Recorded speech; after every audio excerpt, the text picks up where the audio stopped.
Welcome to me, where suspenseful, thrilling, and mysterious stories will draw you into a world where the lines between reality and fantasy seem to blur. When the night falls, when all the sounds gradually quiet down, leaving only your own heartbeat and breathing, that's when these stories begin. Tensions, unsolved mysteries, moments that will make you hold your breath in fear or curiosity, all are waiting for you ahead. Find a comfortable seat, dim the lights, and let this sound guide you on a journey that is not for the faint of heart. I want each of you to leave a comment sharing where you are in the world. And if you are enjoying the episodes, don't forget to give a like and subscribe to the channel now. Relax. Are you ready? If so, join me in the first story right now. A new life. It's like I'm starting over again, James thought to himself as he gazed out of the car window. I am Sisyphus. But I reached the top of the mountain only to find another that reaches steeper and higher. What then? What will happen when I reach the top? Will I ever see the view? James, you still with us, buddy? David asked as he tapped James on the forehead. Huh? Oh, yeah. I was just thinking, James replied as he continued to gaze out of the window. The trees lining the sides of the road blurred if he didn't focus on them. As the car zoomed along, James caught glimpses of the blue sky and flat farmland behind the trees. These moments were precious in a way he hadn't yet come to appreciate. Jimmy, snap out of it, Caitlin, David's girlfriend, replied. What? I'm just enjoying the scenery. It's like an 8-hour drive. Can't I just chill for a while? James said, more indifferent to talking and thinking than he'd let on. Thoughts of the future had become a burden in his bored mind, swirling around his consciousness as if they had nowhere else to go. Most of his thoughts disappeared into the ether, but not these. This is the last time we're going to be together for a while. You're moving to the big city, Caitlin replied with an upbeat attitude. She didn't even believe what she just said, but wanted to coax her friend out of his funk. Is it that obvious? What do you mean? You know I'm only a train ride away. I'm just thinking, don't worry about me. We'll be able to have all the fun when we get there, James replied, measured but dazed, all the time in the world. That's what it feels like. This exists in a space in between my past life and my future. This trip is all in the present, my moment of a finite infinity. For these last few days, my mind is exactly where it needs to be. And for that, I step outside of the bounds of time and into my own world. Will you miss all of this while you're in that concrete jungle for weeks or months at a time? David asked him. I won't be gone that long. Weeks, maybe. But that's nothing. Plus, you gotta support me chasing my dream. It's part of who I am, James replied. You didn't answer the question, Caitlin replied. Yeah, I'll probably miss it, James said. It's my home, but it's not like I'll never be back. You never know. You might like it there in the city. Then I won't regret it. Regret it? Maybe not. But you'll lose a part of yourself. Is it worth that sacrifice? I haven't even left yet. That's a pretty big assumption. Do you like who you are? Caitlin asked. "What is this?" James said, "I thought this was a road trip, not an intervention." "You didn't answer the question again. Why do I owe you an answer? Why right when you ask? That's pretty personal. No matter how long I've known you, you know where we're going, what we're going to do. You need to answer. We need to know. Why? Ugh, fine. Yes, I do. I do like myself. See, was that so difficult? No. But it was a lot of pressure on the answer. Do you feel the release? The release of confession? I guess. Exactly. I knew you'd be a great fit. Where are we going?" "David, you've been quiet," James asked. "You'll just have to see," David replied. "Shoot. I mean, 8 hours into the Canadian wilderness. It's probably not too cold. It's spring, after all. But still, do we really have a plan on where we're gonna stay? All we need is a tent, sleeping bag, some water, and food. We'll be fine," David replied. "But where are we going? You said you had a plan." "Don't worry about it, James. It's a surprise." The conversation died down for a while, giving James a moment of reprieve. One that he needed now more than ever. His introspective nature, combined with the uncertainty he was feeling with his friends, was beginning to take up more space in his mind.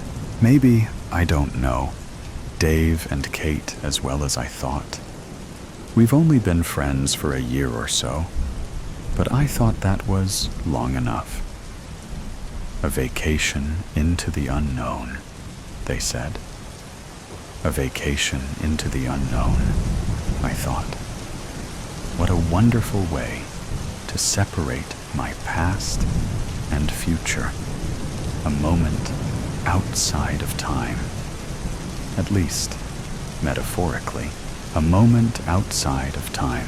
That was the last thought that crossed James's mind as he drifted off into a light nap, waking periodically with the increasing bumps on the road as the pavement became worn. It was a clear sign that they were getting closer. The harsh winter weather would break down the concrete year after year until it turned into rubble. "Where are we?" James asked as he awoke. "You've been out for a while, like an hour?" David replied. "We're outside of the U.S. border and into Canada, just past a few towns. Hard to say exactly, though," Caitlin replied. "If you don't know where we are, how do you know where we're going? Also, how did we go through the border without either you or the border officials waking me up?" "Oh, don't worry. We just grabbed your passport out of your bag, and they let us go." "You went through my bag?" James replied, as he looked over and saw everything tousled around, some items still in the bag and others outside. But either way, it was chaotic. How did I sleep for so long? I just took a sip of my water and passed out. "Don't worry so much. We were just trying to let you sleep. With all the time we have left, we figured you wouldn't mind putting your bag back together." "Wait, how long was I out? Where's my phone? That clock doesn't seem right." The views outside the car had turned into green trees, but instead of farmland behind them, there were just more trees. They kept whizzing by, but if he focused on the mountain painted across the sky in front of him, everything was steady, and the trees were clear. The north face. That's what they've been talking about. The north face of the mountain, leaving all of society behind for a while. Nobody exists on the other side of that mountain. We will become truly alone. Is that why I've been thinking of this? James, you got all quiet for a moment, David asked. I just spaced out. My bad, James replied. Yeah, don't worry about my bag. Thanks for letting me sleep. The mountain grew larger as they approached. Seemingly every few minutes, there was a noticeable change in the horizon. The mountain is growing, but the clock is barely changing. How is that possible? It's like we've driven hours in minutes. The closer we get, the faster everything seems to speed up. Where the hell am I? What's going on here? We're here, Caitlin said with a tone of excitement and playfulness. James opened the car door and stepped outside. It was like nothing he had ever seen. The mountain was all around them, like a cylinder cut out of rock, as high as he could see. The car was in a clearing, but broadly. There were more of the green coniferous trees that surrounded the mountain. It was dark outside, and as James craned his neck towards the sky, the constellations were so luminescent. From the moment that I stepped out of the car into this other world, I couldn't hear a sound. It was so quiet, like shifting between realms. But now, all I can hear is the sound of that hum. James's thoughts became frantic. A consistent hum. Sometimes voices. More voices. Chaotic whispers echoing across the open cavern.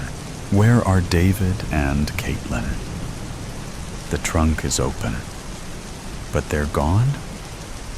How is that possible? What am I doing in these clothes? What am I doing here? What's this? A red robe? I see the smiles coming out of the trees. The voices are getting louder. Please, God, give me a chance to climb that mountain. I want to be Sisyphus again. I know where I am now, and all I want to do is be back home, ready to go to the concrete jungle, ready to climb the mountain. Virus, I am so crushed by time. Time and these oozing wounds and the rotten flesh, like mealy apple that is my chest cavity. Rotten skin and an infected mind. Gangrenous parietal. So insatiably starving for living flesh, to rend it in my grinding jaw, the music of muscle mashing between molars and canines. A beating heart, my own, a thick, bloody steak. The fog of insanity. I am a monster, a living dead. I was once a man, the axe head, dragging heavy in the dirt. A curved razor edge and an engraved raven screaming in the silver. Scratches all along the throat and dried blood caked from heel to toe. A thin trail drawn in my footsteps, full of nightmares and terror.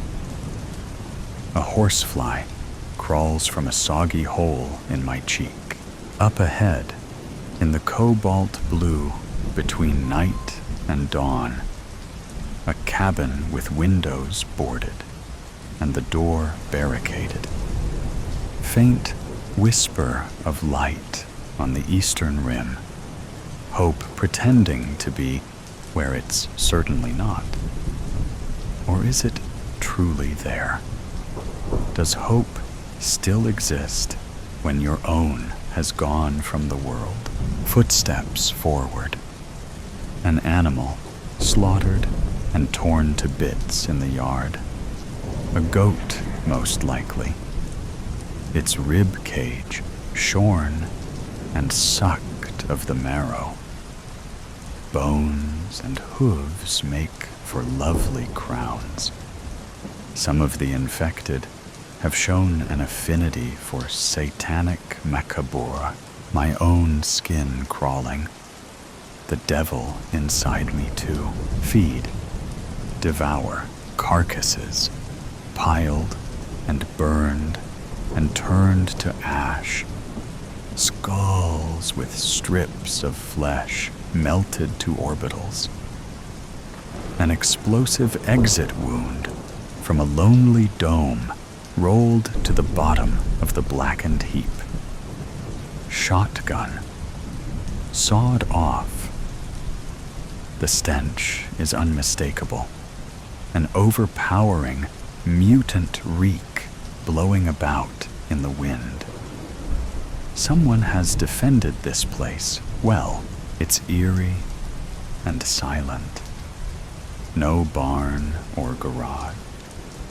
Tracks swerve backwards frantically in the gravel driveway. No vehicle in sight. A rope swing slung from the branch of an oak shivers in the breeze. Crows cry from the barren trees. They've learned not to pick at our remains. Those that do go stark mad. They attack their own, and soon the whole murder is infected. Dark balloons, writhing in the sky, plowing at high velocities into stone structures, crashing through glass and shredding themselves to feathered ribbon. Perhaps everything living is gone. No. Through the foul aroma, something else. Sweat, blood, tears. Feast. The wood porch groans under my feet. Rancid stumps numb to feeling. Digits cracked and twisted from wild wanderings. Everything boarded. Nothing through which to peer. I rap a knuckle on the door. Solid, reinforced with planks, or perhaps the overturned dining room table. I make sure to stay clear of the frame. Whatever shotgun did damage to that skull could be waiting on the other side. Moments go by. Nothing. I asked Caroline to marry me in a field of sunflowers.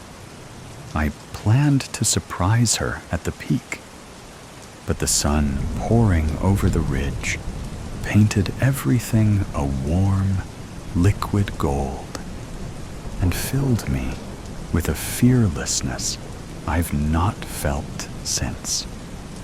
A courage that makes old friends of forever.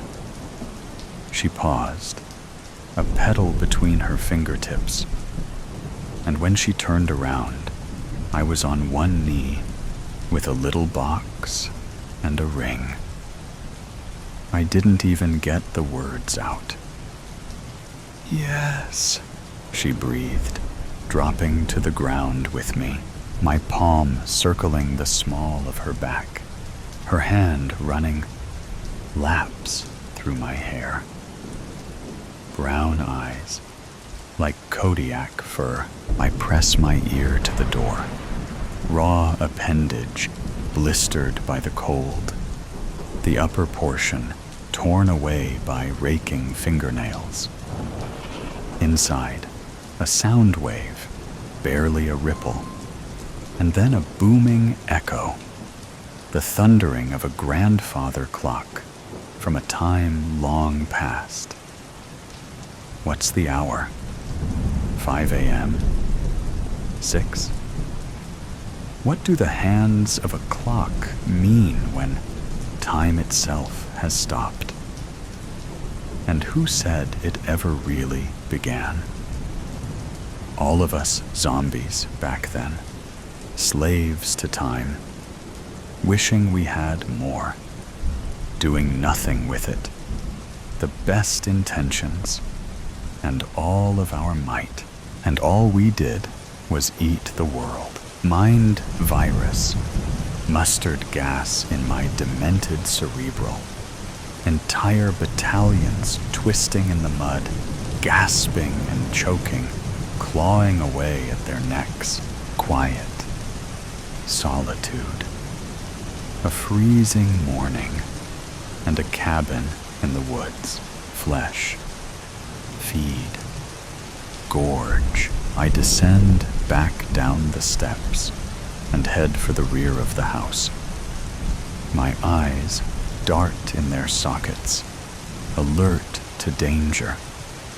The obliterated mutants in the yard burned in my thoughts like the scorched outline of a cattle brand. A ton of ammunition to build a mountain of bodies that big. Landmines and claymores, maybe. But the car gone, and no sniper fire to greet me. A fiendish drawl of laughter leaks from me. Where else to go? The hell is all around you. The backyard, gray and dreary and desolate. Spindly trees like crooked skeletons, and a rusted weather vane plunged into the earth. A playscape with a slide and tunnel. Haunting emptiness. Abandoned next to the playscape. A purple big wheel with pink streamers taped to the handlebars, and Disney princess stickers pasted all along the back seat. Ice in my fingertips and chalk in my throat. A rupture in time and a memory forced to the surface. Winter sunlight streaming through the living room window, and a cinnamon aroma wafting through the hall. Evergreen needles and ornaments sparking within. Icicles and candy canes and crimson hearts adorned with all of our smiles. Thrashing, tearing, ripping. The wrapping paper undone while she giggles with glee. Wow, she hollers, animated as a cartoon coyote losing its top. Yay, Daddy. She bounces up and down in the rubble, the paper crunching and crinkling beneath her, a smile on my face, and Caroline's hands on my shoulders. She kisses my cheek and rests her chin on the top of my head. Oh, what did you get her? She asks, the size of the box exasperating the tone in her voice. Surely there's nowhere to put it. Not in this tiny space. It's a big wheel, Mommy. She's flipping it sideways and shoveling away the mess to give her mother a clear view. Her eyes beam with excitement, and electricity crackles in the room. Fleece jammies and wool socks floating a few strands of her strawberry blonde locks in the sunlight. Can we take it out, Daddy? Can we? She tugs at my arm. It's all right with me. Ask your mom, though. Even Daddy has to ask Mom when he wants to do something around here. She bites her lip. She can be annoyed by the box occupying half the living room, or the childishness of her husband's silly, untrue joke. But what she can't deny is the thrill in her daughter's voice, or the simple joy that arises within a child when they receive a bike on Christmas. "Oh, okay," she relents, "but coat and boots on Missy. And take your father with you. I've got a breakfast casserole in the oven, and I still have to ice the cinnamon rolls." Gabby bounds from the room cheering. "And you?" She gives a playful shove. "Get that box down into the dumpster before I tape you inside and return to sender." I wrap her in my arms and take her down to the rug. She shrieks and we laugh and kiss, rolling around in the mess. The empty playscape again, front and center, and the big wheel lonely on the hard ground. Rage surges through me. I have the sudden urge to split a living thing in two, to pin its entrails to the wall. My hunger is an ocean, a quick twitch, wretched suffering, and a tweaking need for flesh between my teeth. There's a log on a stump from the before times when smoke from a chimney wasn't a sure way to get you killed. I raise the axe over my head and unleash an animal howl. I bring it down savagely, splitting the log in two and the stump 3/4 the way to the ground. Rage, feed. I pry the axe free and return my gaze to the cabin. Something unexpected. The back entrance is exposed. The door's been ripped from its hinges. It lies mangled 10 yards away. Darkness in the frame. Silence. No movement, but my own steps forward. A snarling in my mind. An impatient unease. I pick up a stone and lob it through the door. No hail of gunfire. No screams shredding the silence. I hold the axe steady and enter.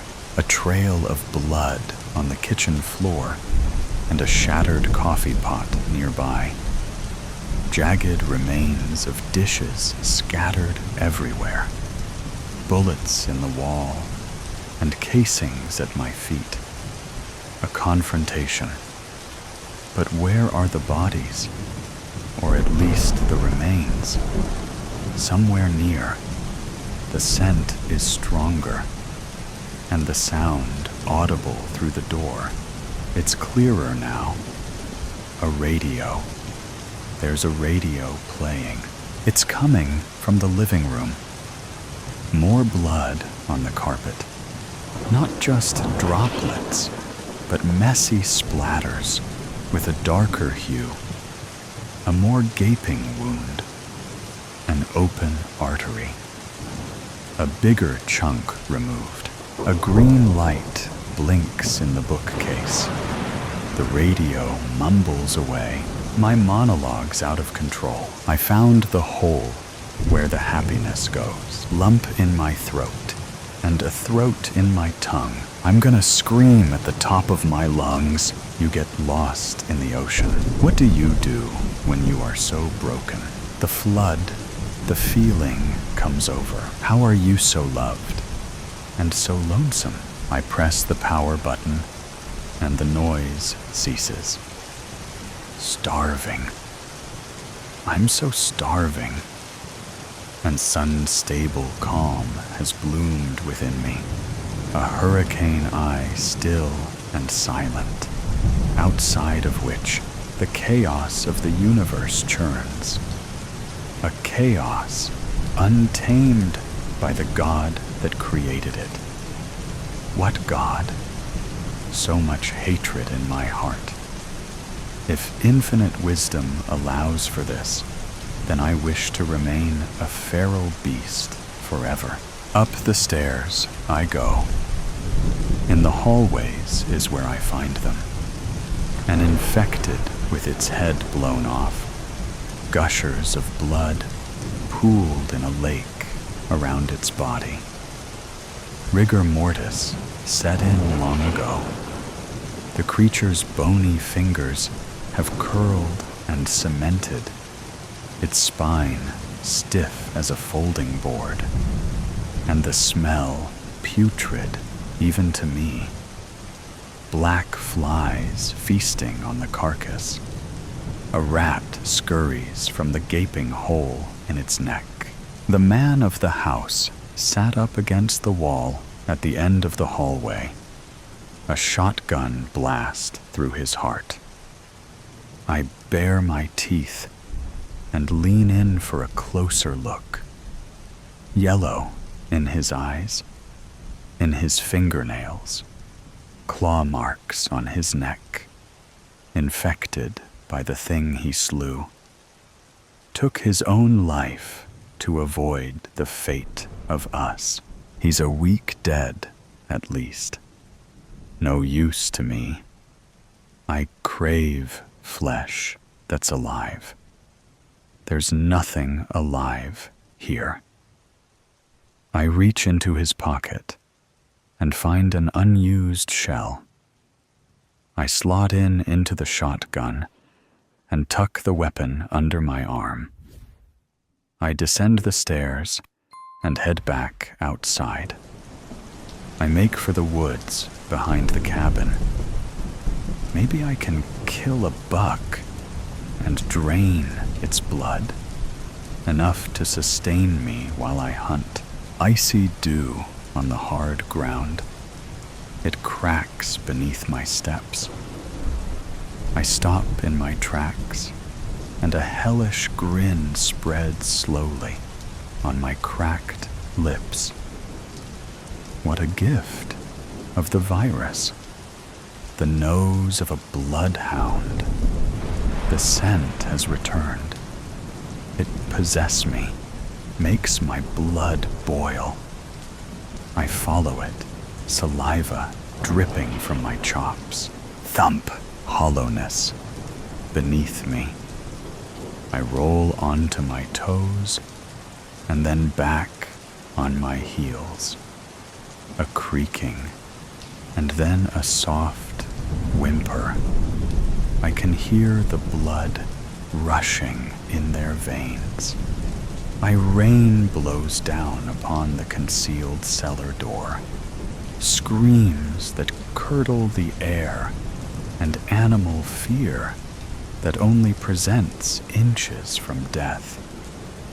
I jam my heel into the destroyed wood and rip the pathetic thing from its hinges. I descend down, feeding time, a woman in tears and shaking uncontrollably. The virus propelling me forward like a demonic puppet. So dark in here, just a single lantern, and still barely any light in the sky. My jaw ready to clamp her throat, a whimper beneath her breast. A child, a girl, 2 years old, time swirling backwards again. Terrified screams, creatures tearing through our home, crawling on the walls and ceiling. Caroline sprints to the truck, Gabby bawling in her arms. The pistol barks in my hand. A bullet explodes through the eye of a pursuing mutant. Now I'm tearing after both of them, heart in my throat. The fear of God releasing atmospheres of adrenaline. I rip open the cab door, but it's too slow.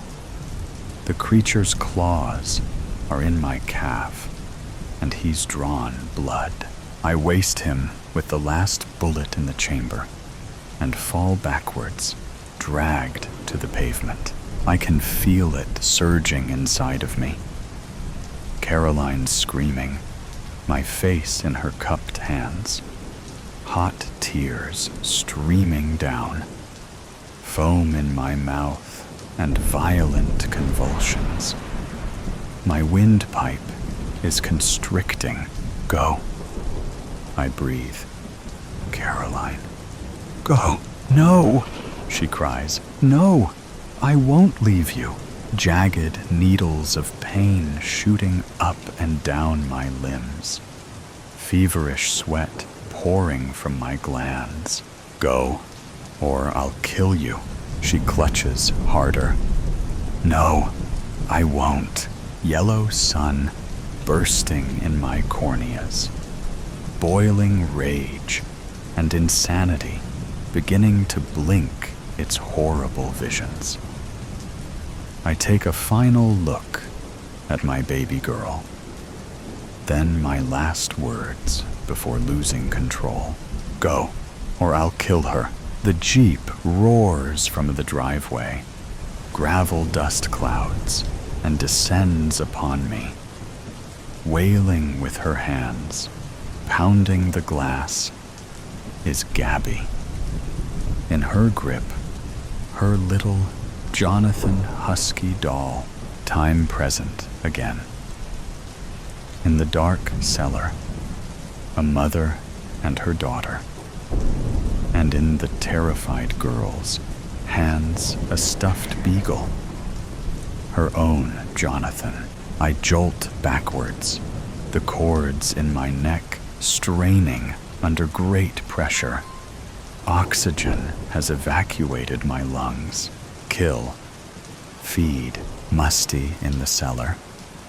A dankness that comes with the dark and wet. Go, Caroline. I won't. I collapse to my knees and retch. Blood in my eyes. Ravenous hunger that grips me. The woman clutches her girl and cries. She rocks back and forth, covering her daughter's eyes. No, I can't. No, I won't. Choked words between the retching. I won't leave you. Go, or I'll kill her. The fury is about to take over. I can feel it cresting into the abyss. One last shred of humanity inside me. My daughter's eyes in my soul. I clasp the shotgun and slide it, panicked, across the cement floor. Do it! I scream. But the virus has taken everything, and it comes out as a wild, maniacal howl. I'm overtaken, completely overrun.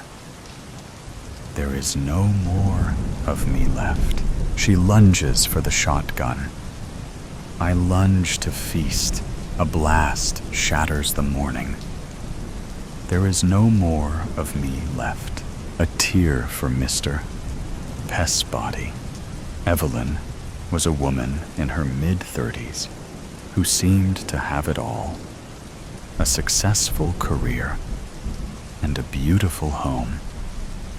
But despite her outward appearance of happiness and contentment, Evelyn was constantly battling demons within herself. From a young age, Evelyn had always been a perfectionist. She excelled in school, graduated top of her class, and landed a high-paying job at a prestigious law firm.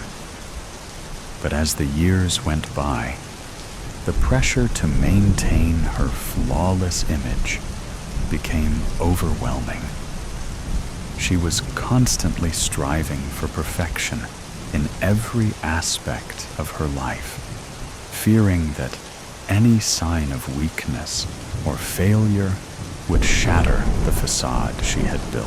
One fateful day, in a moment of sheer desperation, Evelyn fled her office and drove aimlessly.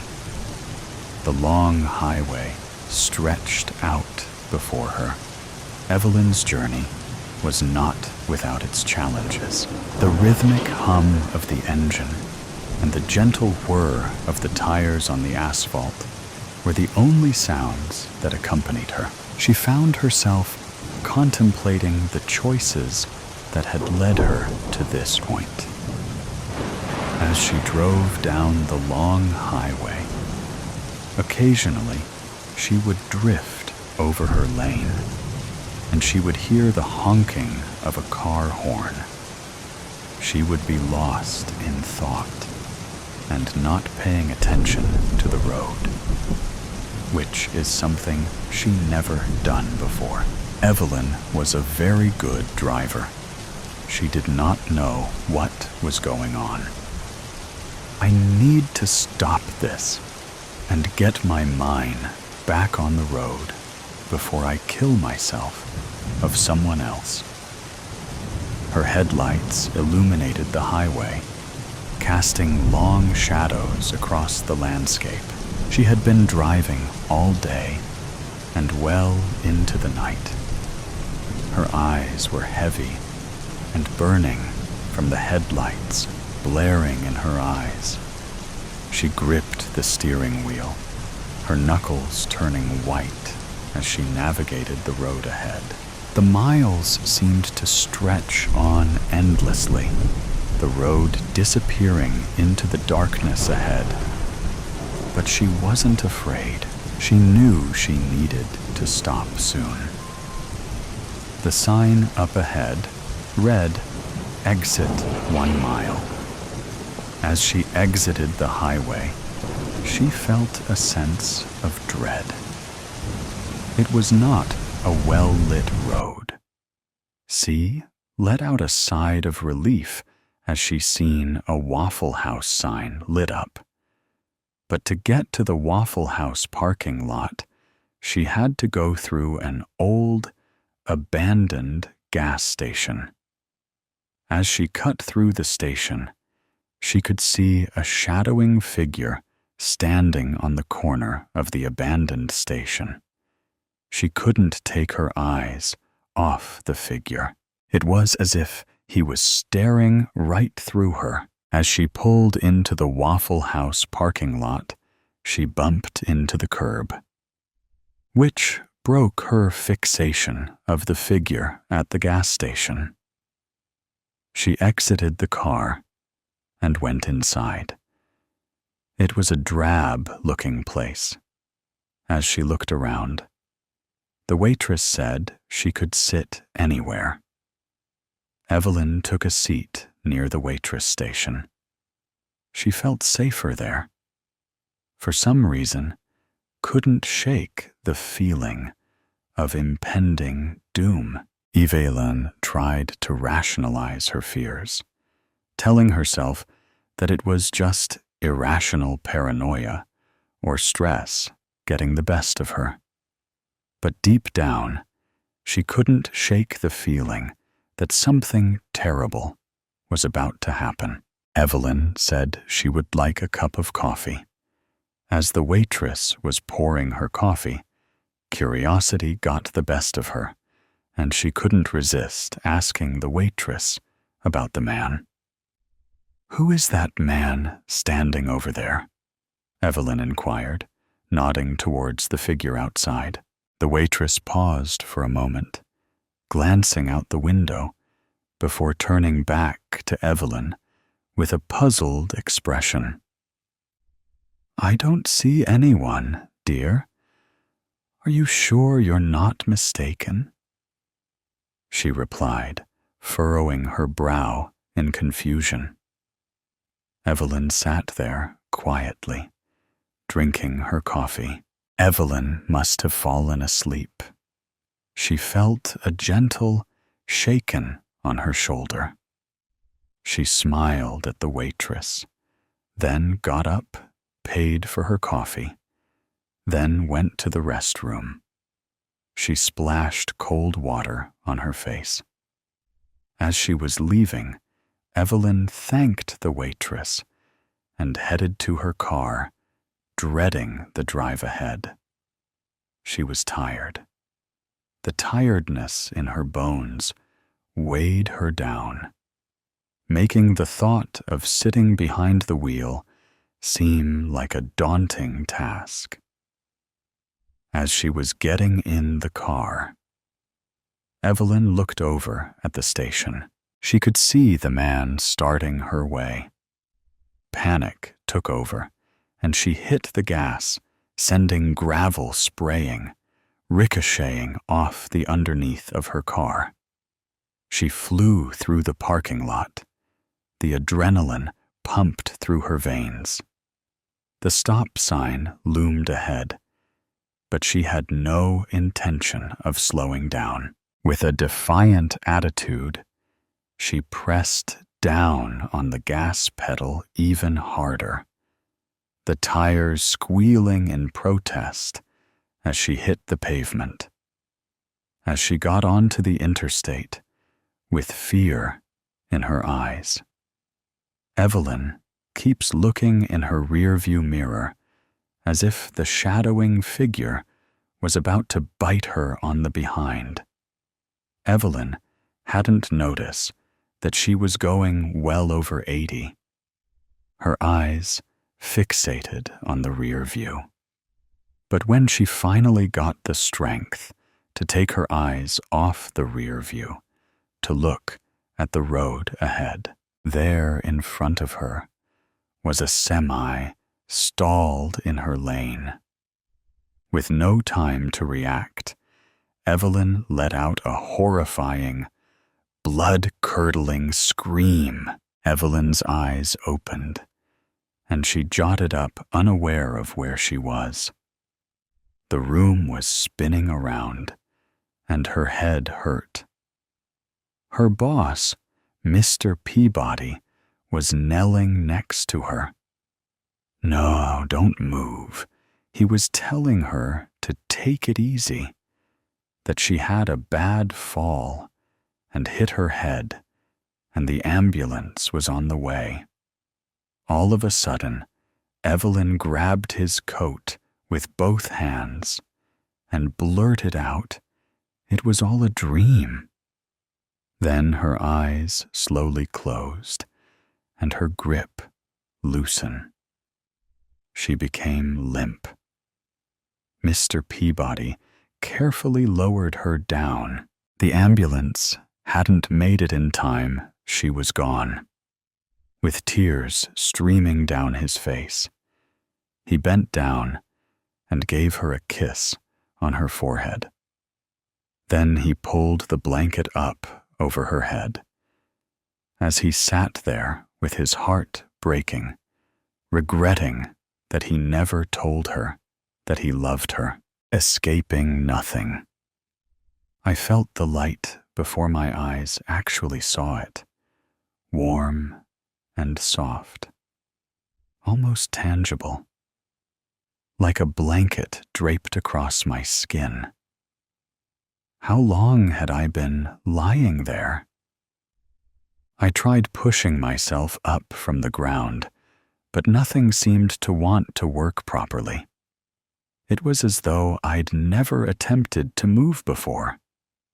Finally, begrudgingly, my body began to obey my brain. I turned over and began to sit up as I blinked and squinted against the blinding yellow that seemed less a comforter and more an attacker now. My ears were coming to life as my hands instinctively moved to cover them in hopes to drown out the high-pitched ringing. Slowly, my sight and hearing both began to come into focus. Dust hovered in the air around me. What had just happened? As I stood up, I racked my brain for anything that could help me understand my surroundings.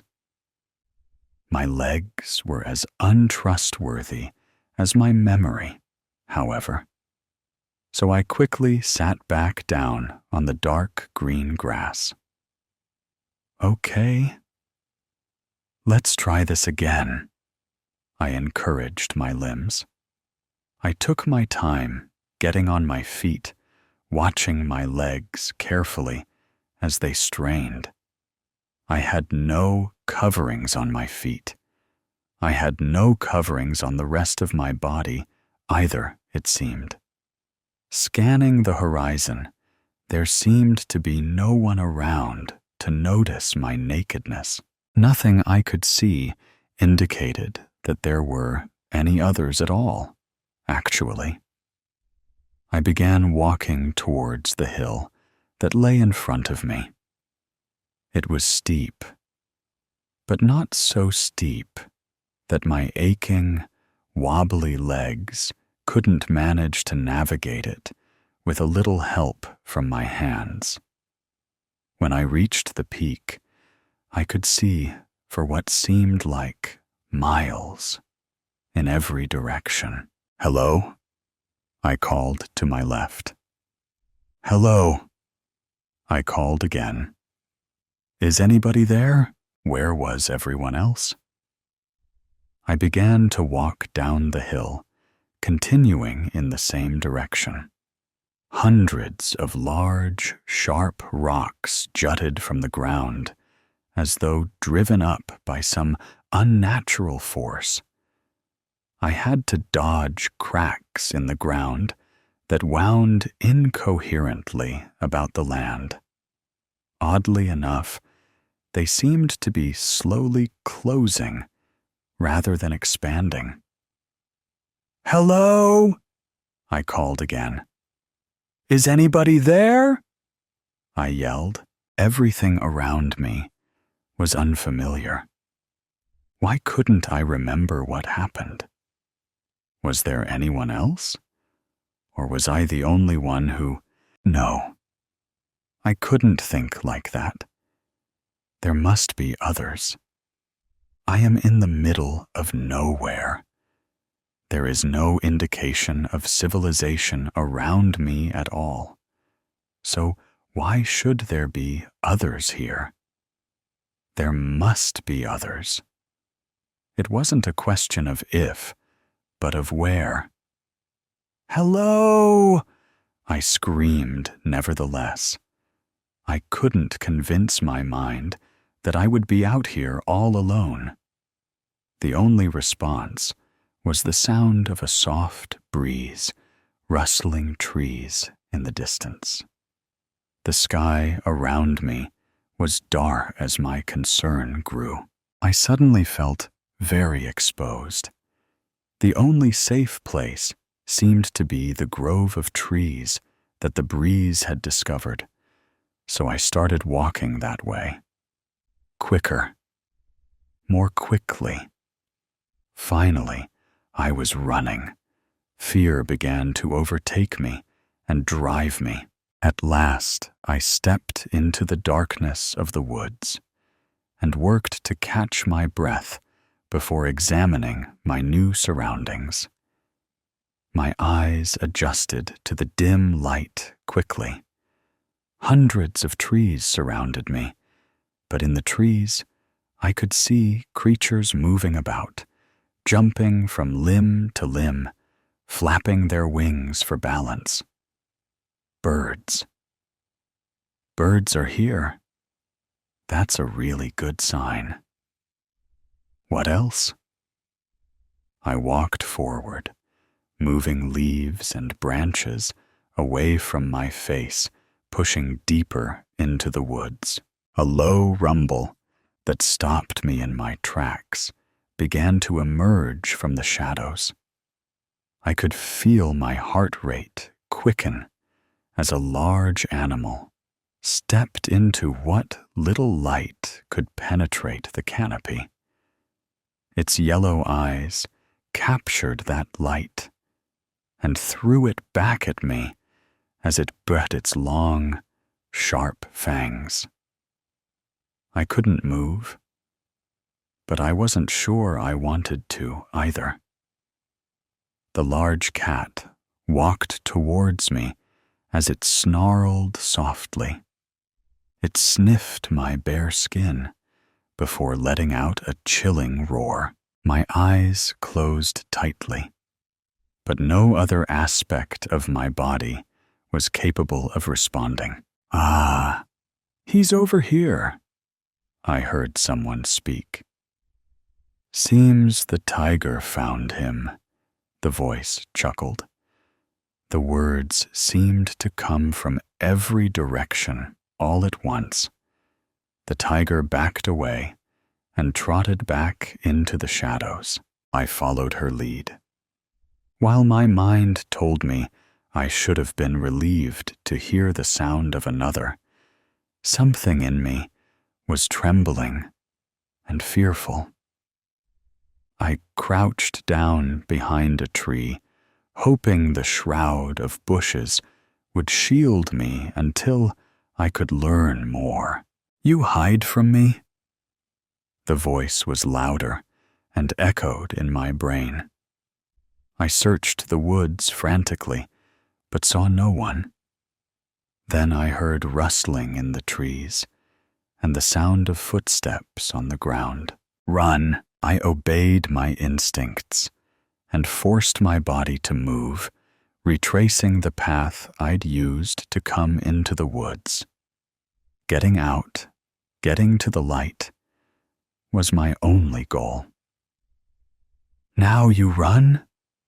The voice that still seemed to surround me questioned. "Where will you go?" "There is nothing," exploding out of the trees and into the light. I pressed on towards one of the large shards of stone that pierced the landscape and slid behind it. My uncovered legs scraped against the ground, opening up small gashes. I watched the blood trickle from me like a foreign substance, red and dark, until finally I shook my mind free and turned toward the dangerous grove of trees to watch, to wait. The voice was right. There is nothing. Why do you run? Why do you hide? The voice boomed inside my mind, but I saw no one. My fear turned to anger and frustration. Why do you hide? There is nothing. There is no one. I am alone. I am the last one. What did you do to them? What did I do to who? The others. Just do it to me. If I'm the last, just do it to me. The last? Oh no, you are not the last. Quite the contrary. You are the first, but we will make more. The burial of the bottle. It was a hot summer evening when the doorbell rang at Steve's residence. Carol, a young and ambitious journalist, stood on the porch, her eyes filled with a mixture of determination and unease. She had been investigating a sensitive case for months, and the trail had led her to this unassuming suburban home. As the door opened, Carol was greeted by a middle-aged man, his face etched with a weary expression. "I'm Carol, the journalist from the Daily Tribune. I was hoping to speak with you about a matter of great importance." The man hesitated for a moment, then ushered her inside. "Come in, please. I've been expecting you." Carol followed him into the living room, her senses heightened, aware of the gravity of the situation. He gestured for her to take a seat, and she obliged, her notebook and pen at the ready. "I know why you're here," he began, his voice low and somber. "The truth is, I've been dreading this day for a long time, but I suppose it's time to finally come clean." Carol leaned forward, her eyes fixed on the man before her. "I'm listening. Whatever you tell me, I promise to handle it with the utmost care and discretion." He took a deep breath and began to recount the events that had unfolded years ago, events that had haunted him ever since. It had started with a simple mistake, a moment of carelessness that had spiraled out of control.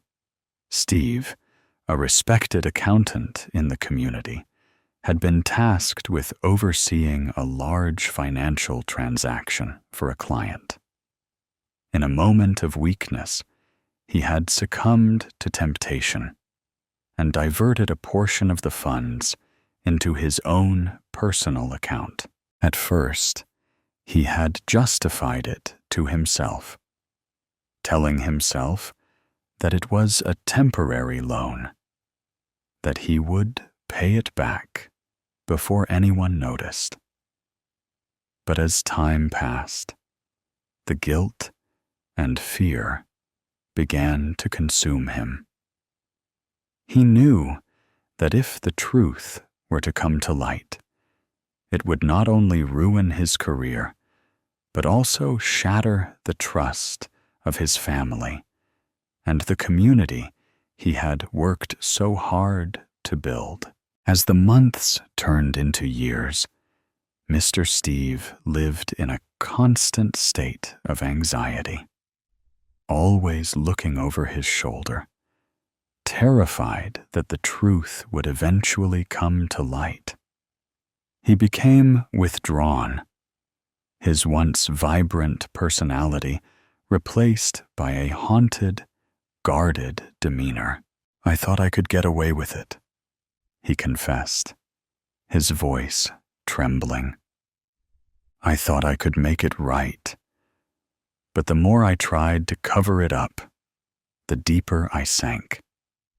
I became a prisoner in my own life, always afraid that the walls were closing in."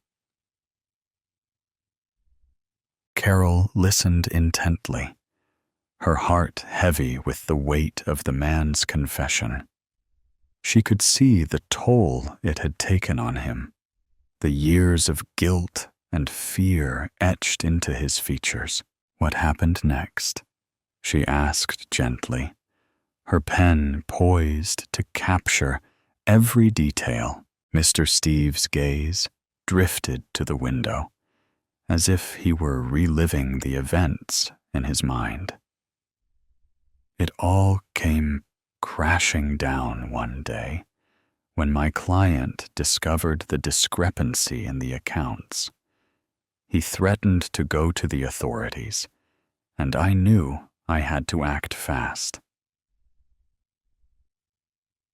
He paused, his hands trembling slightly. I made a decision that I will regret for the rest of my life. I couldn't let everything I had built be destroyed, so I made the client disappear." Carol's eyes widened in shock, and she felt a chill run down her spine. "You mean you killed him?" The gravity of his words hung in the air, and Carol found herself struggling to process the information. She had come here expecting a story of financial impropriety, but this was something far more sinister. She was so caught up in the moment that she did not hear the two men come into the room from the kitchen. Before she knew it, one of the men had put his hand over her mouth and nose, suffocating her. As they were putting her body in the back of the truck, they heard a voice telling them, "You know what to do." The sun beat down mercilessly on the dusty road as the two men in the battered pickup truck navigated the winding path through the vast expanse of the desert. The air was thick with the scent of gasoline and the faint hint of something more sinister. Albert gripped the steering wheel, his knuckles turning white as he focused intently on the road ahead. His partner, Bill, sat silently in the passenger seat, his gaze fixed on the horizon.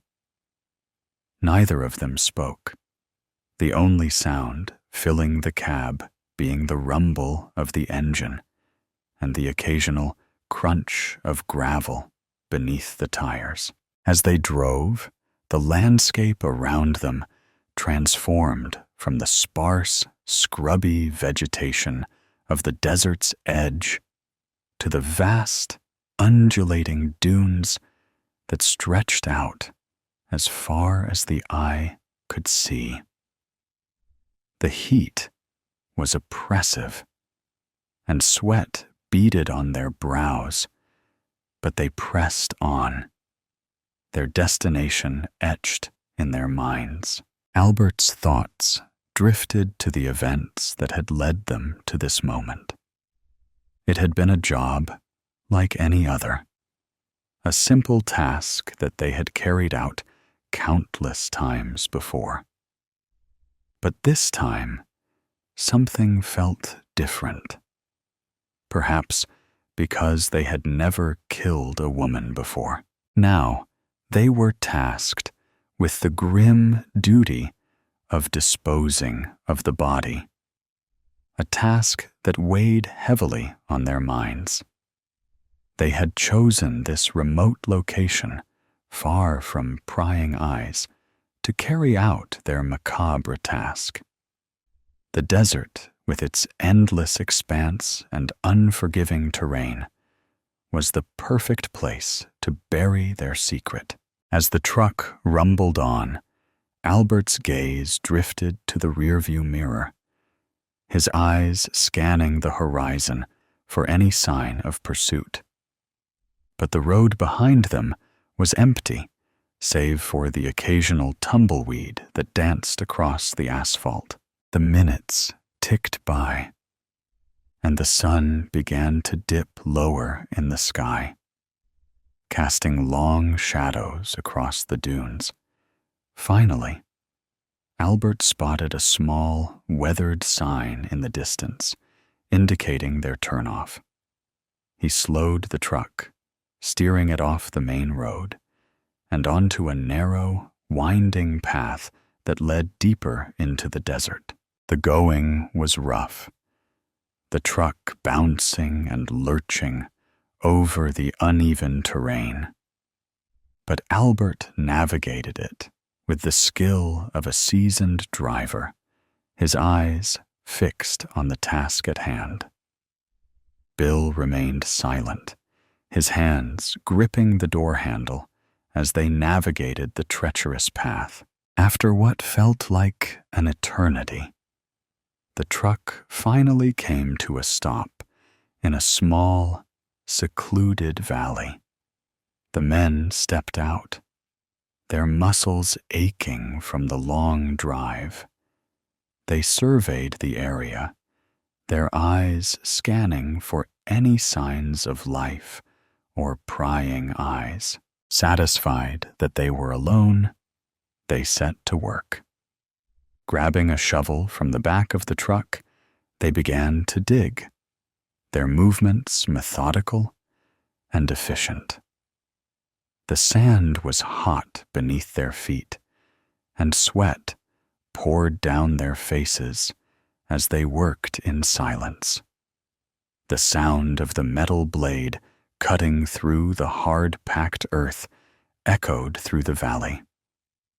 The only sound breaking the eerie silence. As they dug, their thoughts drifted to the life they had taken, the weight of their actions bearing down on them. They had both been in this line of work for years, hardened by the violence and the constant threat of danger. But this was different.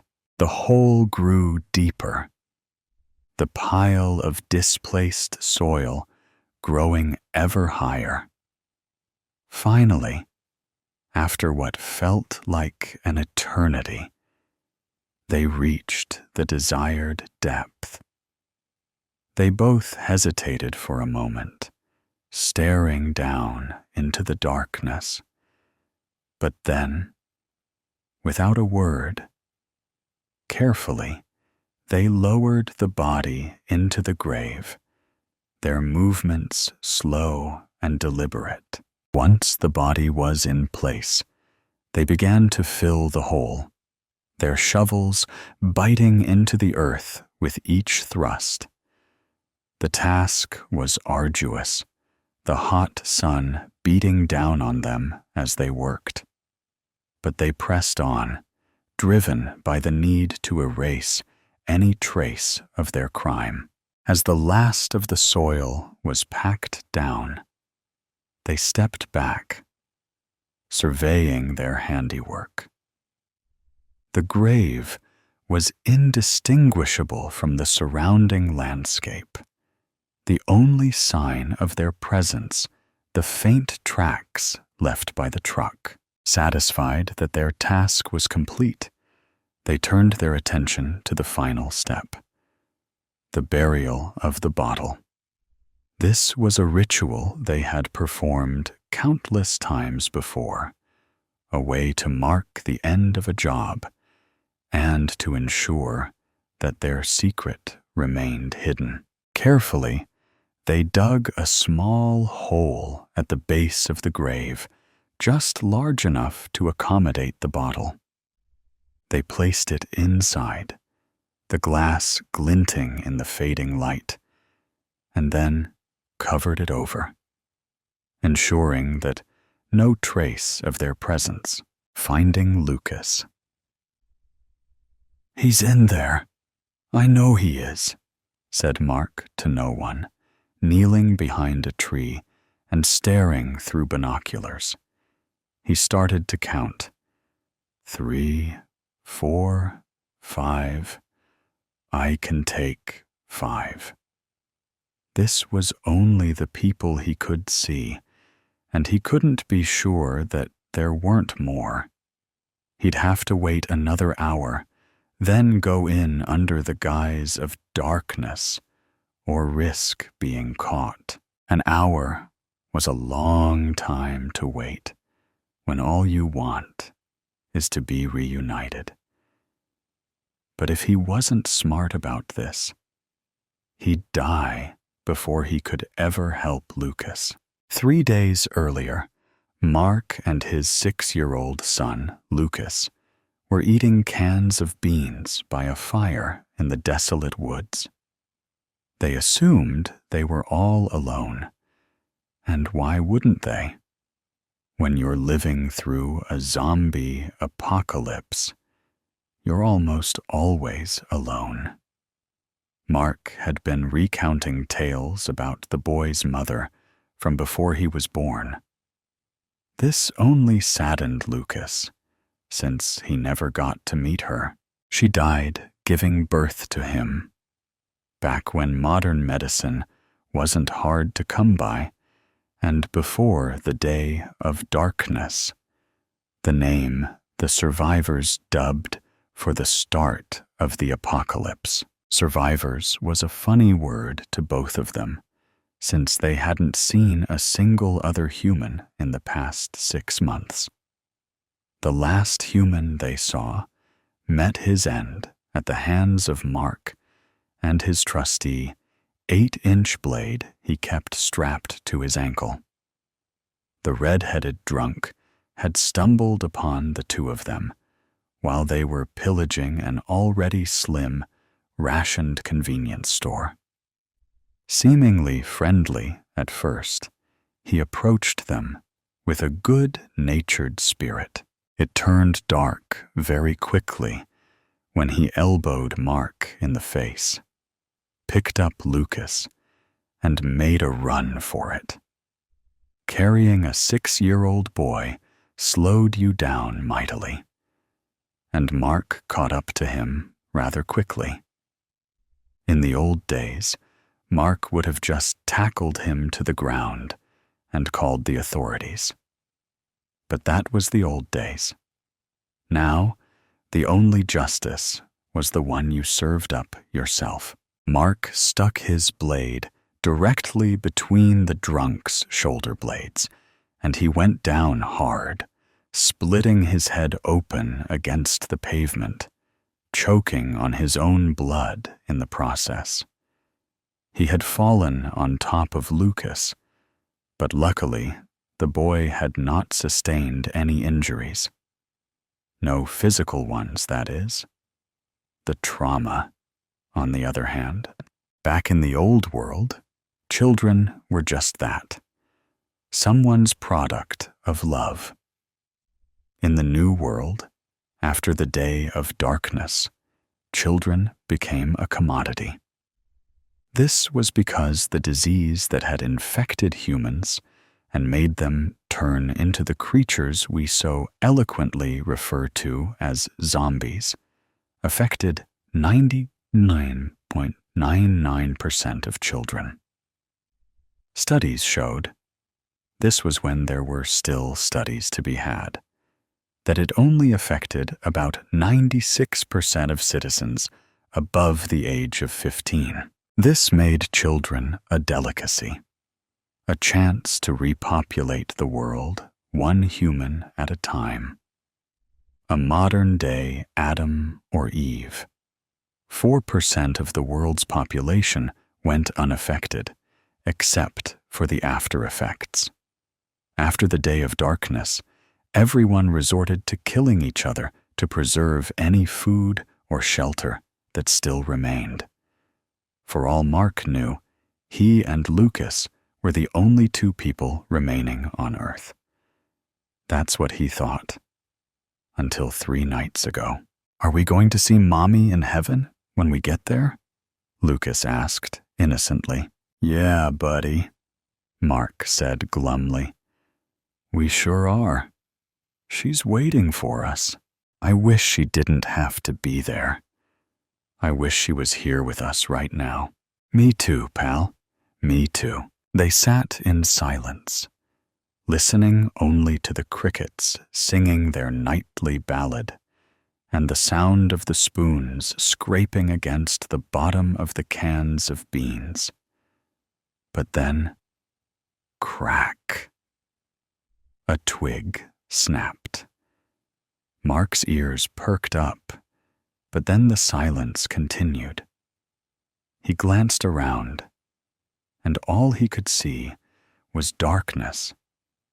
His eyes stopped on his boy, his sweet, innocent boy, who didn't deserve this life. He deserved to be a normal kid, to grow up with parents who loved him, in a house with a swing set and video games on the TV. Instead, they were always on the run, preserving their lives. A tear formed in his eye as he stared, watching that wonderful boy spoon a mouthful of beans into his mouth. His son made eye contact and gave a smile, but then his face instantly turned to a look of terror. Mark noticed movement in the bushes behind Lucas and assumed Lucas's terror was brought upon by noticing movement behind Mark. before he could turn around to see, Mark was knocked out cold. He wasn't out for long, maybe a minute or two, and when he came to the group of pillagers were leaving. They had the boy hog-tied, and two burly men carried him like he was a pig on a stake. Mark went to jump up, but a knee met his back. At least he thought it was a knee. Instant pain struck him. He turned over to see the man's face, and that's when his world started to blur. He had a small knife protruding from his side. "The boy's ours, motherfucker," said the gangly man who was missing 2 teeth. "Go to the clearing now." Mark passed out. That had been 3 days ago. He had spent the last 3 days trying to follow the tracks of the group who had taken his son. He was slow-paced, having limited flexibility and immense pain from the gash in his back.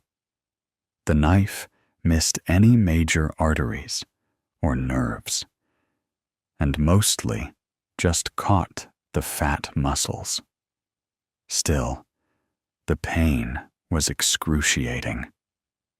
But Mark knew if he let too much time pass, the trail would run cold, and he'd lose it forever. Along with his boy, the tracks had led him to a small town. He found a tree to hide behind while he could scope it out. In his satchel, which he was fortunate enough to still have, he always stored his gear 50 or so yards away from his campsite, just in case. He had a pair of binoculars, which he took out and used to get a better view of the town. He knew he'd have to wait another hour or so until darkness fell. But he only saw 5 people, and he thought under the darkness of night he could take 5 people out. He would be reunited with his son soon enough. Night came, and he readied himself. He carried a long machete, which was stained brownish red, having been used on one too many people since the day of darkness. Too many people that Mark hated to admit. He slowly approached the town from the south side, where he saw only one guard. This would be the most crucial. They had firearms on them, and he knew if he could take down the first guard quietly, he'd have a firearm of his own if needed. He waited patiently as the guard did their stroll backwards and forwards. Once he knew the pattern, he took a deep breath and waited for his opportunity. After he heard 3 steps, he knew the guard would turn, and that's when he would pounce. 1. He thought about his wife. 2. He thought about Lucas, scared and alone. 3. He knew it was time to pounce. Mark jumped out from behind the wall, and the guard turned around instantly. The guard went to scream, but Mark brought the machete down rapidly into his neck, spraying a fresh coat of blood all over Mark's face. The guard went down without a minimal thud. Mark picked up the AR-15 rifle and slung it over his shoulder. He was just getting started. Taking down the next 2 was easier than he anticipated. When someone had a gun and they were standing guard, you'd assume they were a trained soldier. Sometimes, even Mark forgot that they were living in this desolate world. And these were just normal people who had normal jobs and normal lives before the world went to shit. He himself had been a CPA, and now he'd branded himself a modern-day Rambo. The world had changed, and everyone had to adjust. These two guards, one man and one woman, didn't even realize he was there until it was too late. He had grabbed the women's mouth from behind while swinging the machete upwards towards the man, slicing from the bottom of his protruding gut right up to his chin, killing him instantly when it sliced his jugular. The woman fought, but Mark snapped her neck, killing her instantly too. 3 down and 2 to go. He had to find Lucas. Slowly, he tiptoed around the town, looking into empty house windows and around corners, until he finally saw a fire pit with 3 people sitting around it. They were enjoying dinner and joking and laughing. He recognized 2 of them immediately. The 2 bigger ones were the 2 who carried Lucas away. They had Lucas somewhere, and he intended to find out where. He approached them from behind, AR-15 raised at the biggest of the 3, set in his sights. He got as close as he dared before making his grand entrance. As soon as he stopped, he shot the tall guard sitting on the left of the fire straight through the head. The other 2 were startled. "Don't fucking move!" Mark shouted. They didn't. Both men raised their hands, but didn't dare turn around to face their attacker. Mark flanked them on the left, rifle raised, and aimed at them until they were in eyesight. "Where's my son?" the third man said. "Mister, I don't know what." Mark shot him in the forehead, and his body collapsed with a thud. The remaining man, the second guard, perked up stolidly, trying not to show any fear or weakness. "Where is he?" Mark said, anger trembling in his voice. His finger was pressed on the trigger with enough force that at any second the bullet could discharge. But he stood firm. "Where?" The man picked up a piece of meat from his place and took a bite. He smiled at Mark, then said, "This was his leg. It's delicious." Mark instantly felt numb. They had cooked and ate his son. This is what the world had come to. No, he couldn't believe it. The man was just trying to mess with him. And then the man started to laugh, slightly at first, then harder and more wildly. "No," Mark said, and pulled the trigger. The man's top half of his head was ripped off, and he fell backwards. Mark approached and stood over his body, then emptied the clip bullet by bullet into the man's chest. He was sobbing as he did it, and continued to pull the trigger until he heard that fateful click, click, click of an empty chamber. He fell to his knees. And that's when he felt the pang of steel press against the back of his head. The man who stabbed him, the gangly man with 2 teeth missing, was pressing a pistol against the back of his head. Well, looky here. Back from the dead, I see. And from the looks of it, you're angry and taking your vengeance. The man looked around at all his dead friends. That wasn't very nice. Now was it? You killed my son, cooked him, and ate him, Mark pleaded through tears. And I'm supposed to be nice? He was breathing heavily, angry and full of adrenaline. 8 I am. Boy, we ain't cannibals here. Mark got a spark of hope, reached stealthily into his ankle holder, and pulled out the 8-inch knife he kept there.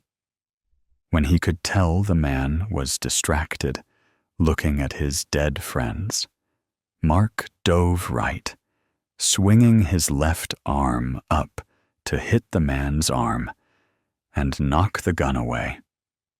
At the same time, he came across with his right hand, slicing at the man's legs, instantly causing the man to go down shrieking in pain. Mark jumped on his back, wrestled him fully to the ground, and grabbed a tuft of his hair. He yanked back and pressed his blade against the man's neck. "Your man just admitted to it," he screamed. "He was trying to get under your skin," the man pleaded. "Please, I'll tell you where he is. Just don't kill me. Please." Mark pressed the knife harder against the skin, and the man could feel the cold steel pierce the thin skin in his neck. "You have 10 seconds, Mark said. "How do I know you ain't just gonna kill me after I tell you?" the man asked. "You have my word. Tell me where he is, and I'll let you go. 6, 5, 4. Okay. About a mile south of here, there's a village, a bigger village. They have goods that we never had access to. We traded him this morning for food and booze.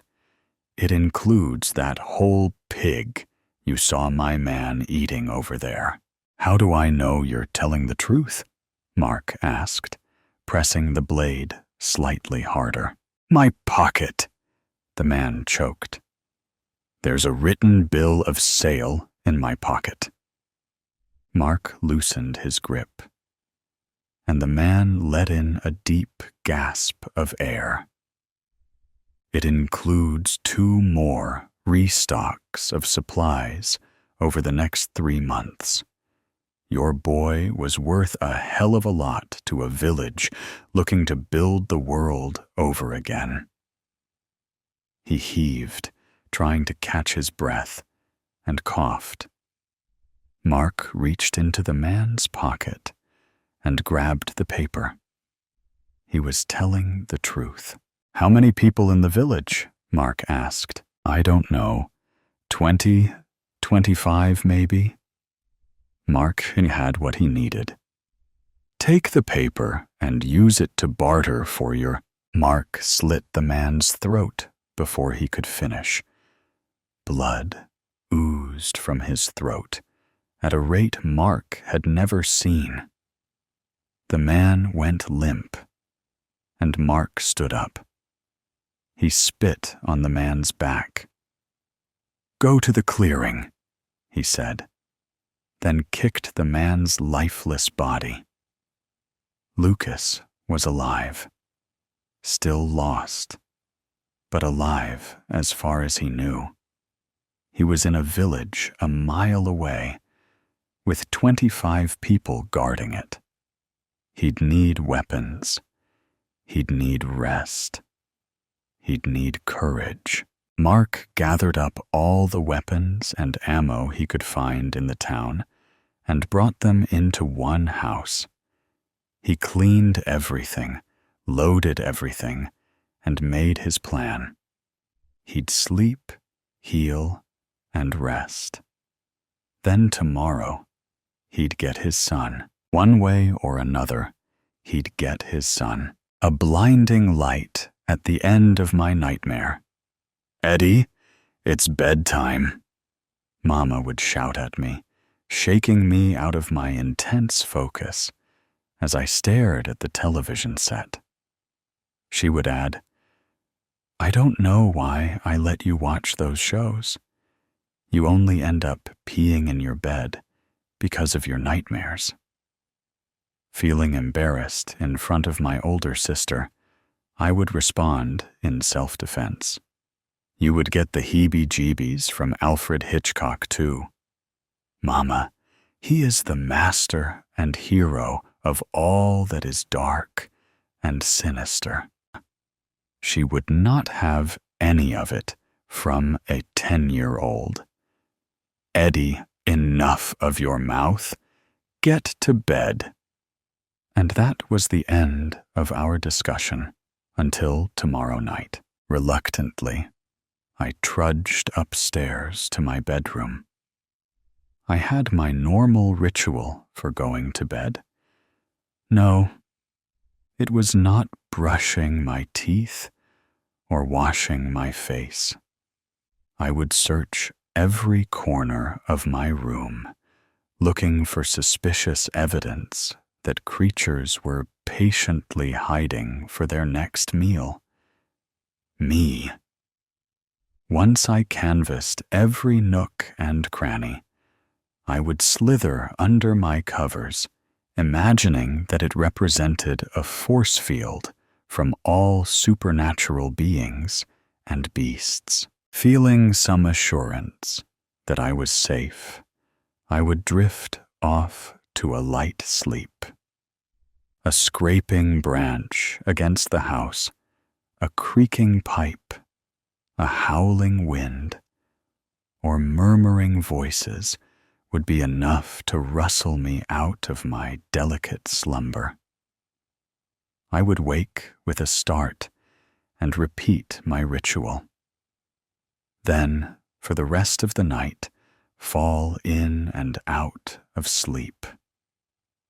I figured a gruesome beast must have taunted me, because, unfortunately, it was very damp between my sheets when I awoke in the morning.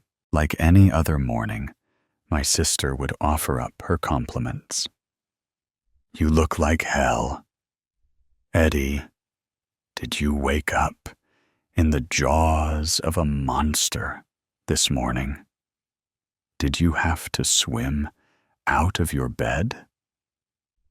I turned to her with a sardonic grin, saying, "Be careful, or my swamp monster might swim in your bed some night." She looked at me with disgust, saying, "Eddie, you are so revolting."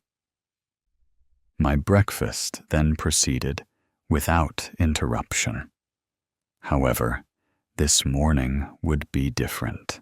After my sister left for school, my parents decided to have a heart-to-heart talk about my viewing and sleeping habits. They had planned this out well, because no counter-argument I mustered up would change their plans about my immediate future. I understand parents want the best for their children, but I felt they were overstepping their bounds by compelling me to see a psychiatrist about my problem, my incontinence problem. At least, That was what I thought it would be about. The ruse to see a psychiatrist was not for incontinence, but for treatment of my obsessive-compulsive disorder, OCD, and insomnia. Apparently, my parents were keenly aware of my behavior at night. I was not aware the behaviors manifested themselves during daytime at school. My teachers were decidedly concerned, requesting my parents to intervene and find treatment for my disorders. My psychiatrist was empathetic to my interests and actually encouraged me to continue in my pursuit of thriller, scary, shock movies, games, and activities. He was so impressed that I could nearly remember all of my dreams, especially the nightmares. Nonetheless, he prescribed some medication to help tone down the OCD tendencies. His counseling therapy helped me to focus on self-control and restraint of successive, redundant behaviors. Some medicinal assistance also helped with the quality of my sleep and significantly reduced the incidence of my incontinence and snarky comments from my sister in the mornings. As the years passed, I was better. I felt rejuvenated. I was able to manage my thoughts and actions even when I immersed myself in my hobby of collecting horror movies, stories, and the like. My dreaming remained vivid. Occasionally, I would wake during the night in a cold sweat. No night terrors. No hysterical yelping at night. Some of my dreams I would not remember the next day. Nonetheless, there were a few dreams over the years that plagued me. Most were insanely comically, like an elephant falling out a skyscraper window, landing directly on top of me. Another version had an upright piano doing the same thing. Still other crazy times had killer cows or piranha fish walking on land stalking humans. Nightmares with zombies, ghosts, or ghouls did not upset me. What was extremely disturbing to me was not knowing the source of the terror or evil.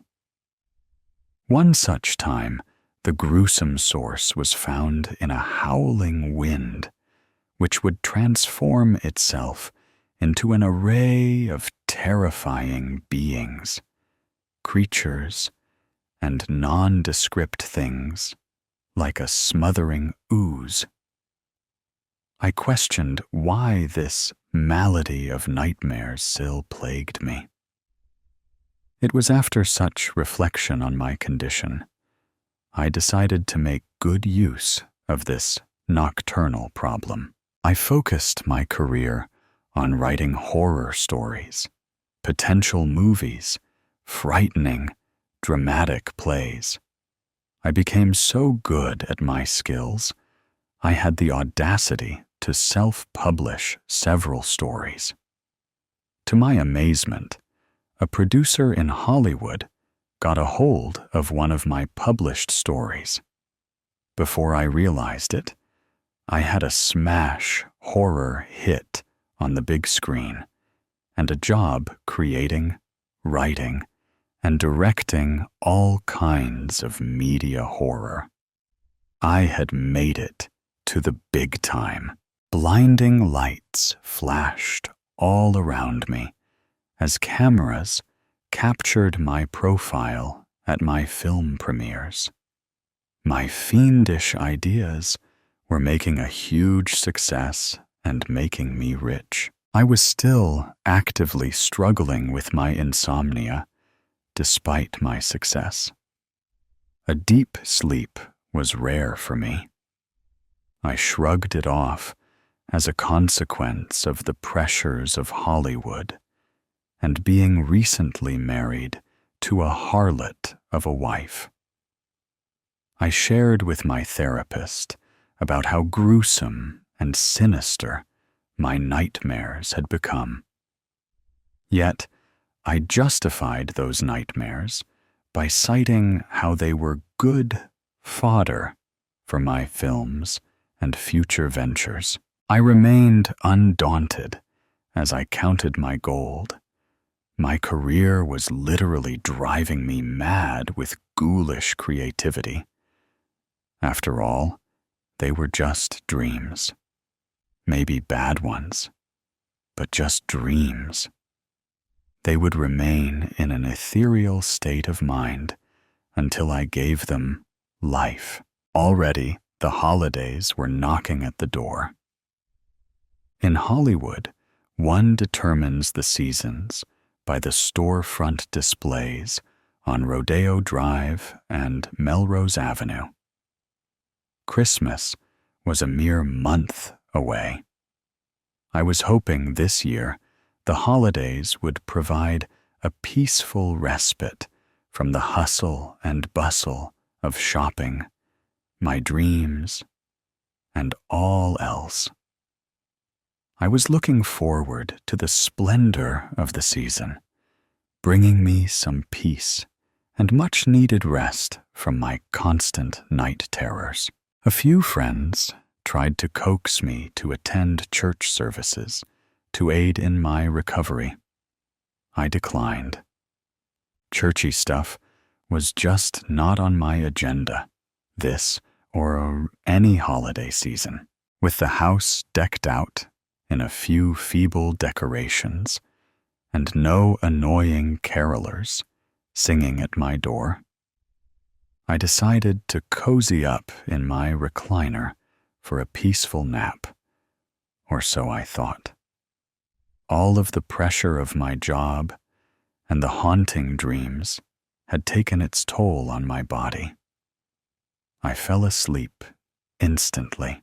I am not sure how much time had passed, but I awoke to a strong smell of sulfur, followed with a blast of very hot air.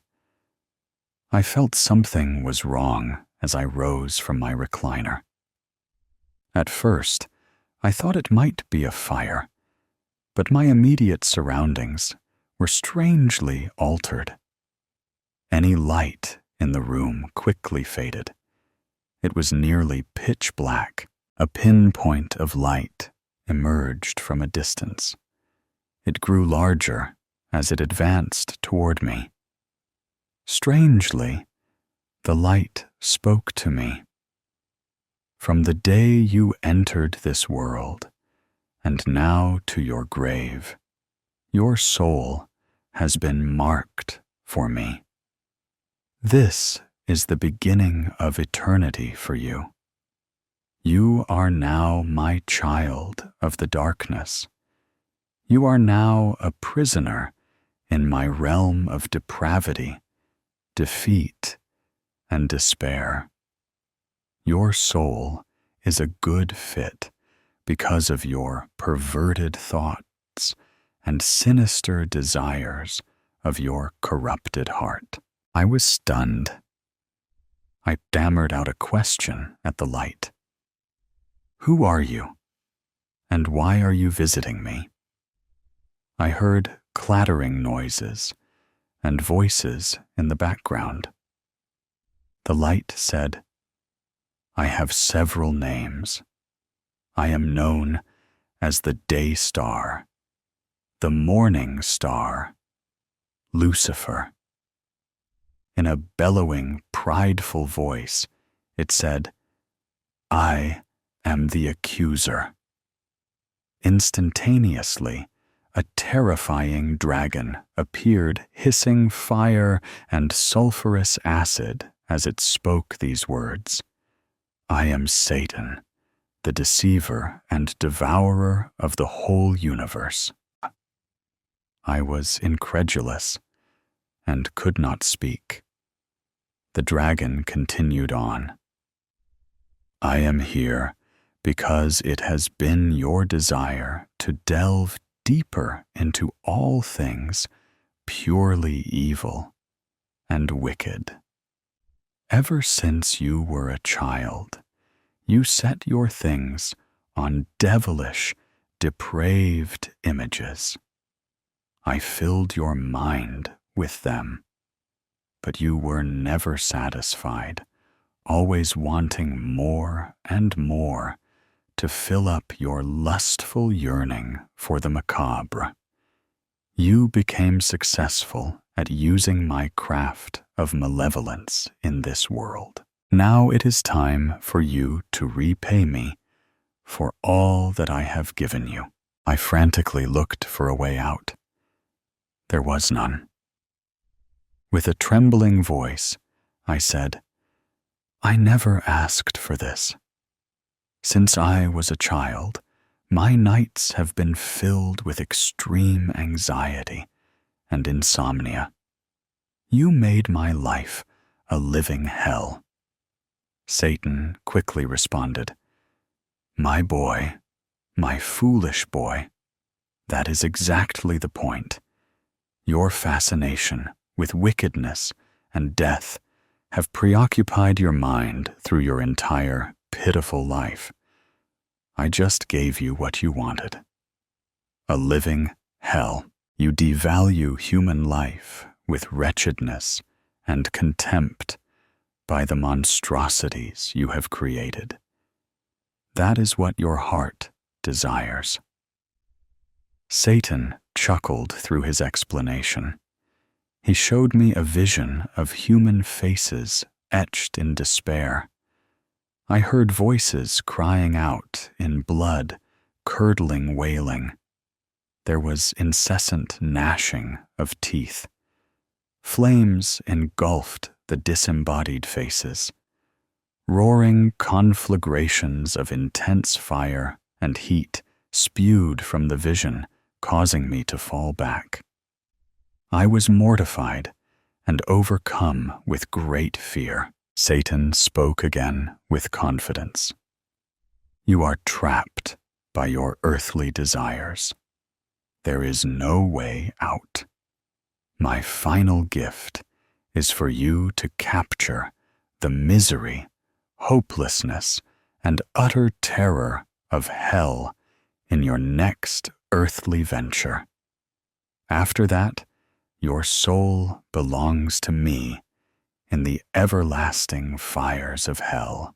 In protest, I declared, O my God in heaven, no way on God's green earth do I plan to spend eternity with you, you ghastly vermin of mankind. At the mention of God, Satan cringed. He vehemently argued, I took care of him 2,000 years ago.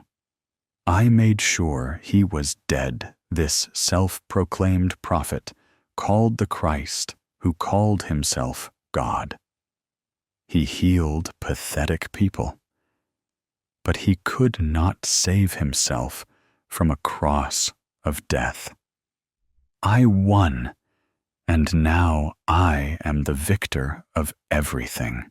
My realm is full of the shadowy souls of despicable and evil men and women, believers and non-believers of this so-called God. I saw in that moment Satan trembling and doubting his words. That lapse gave me a moment to remember something from my childhood and the Christmases I had with my family. My mama would recount the birth of Jesus, the Christ in Bethlehem.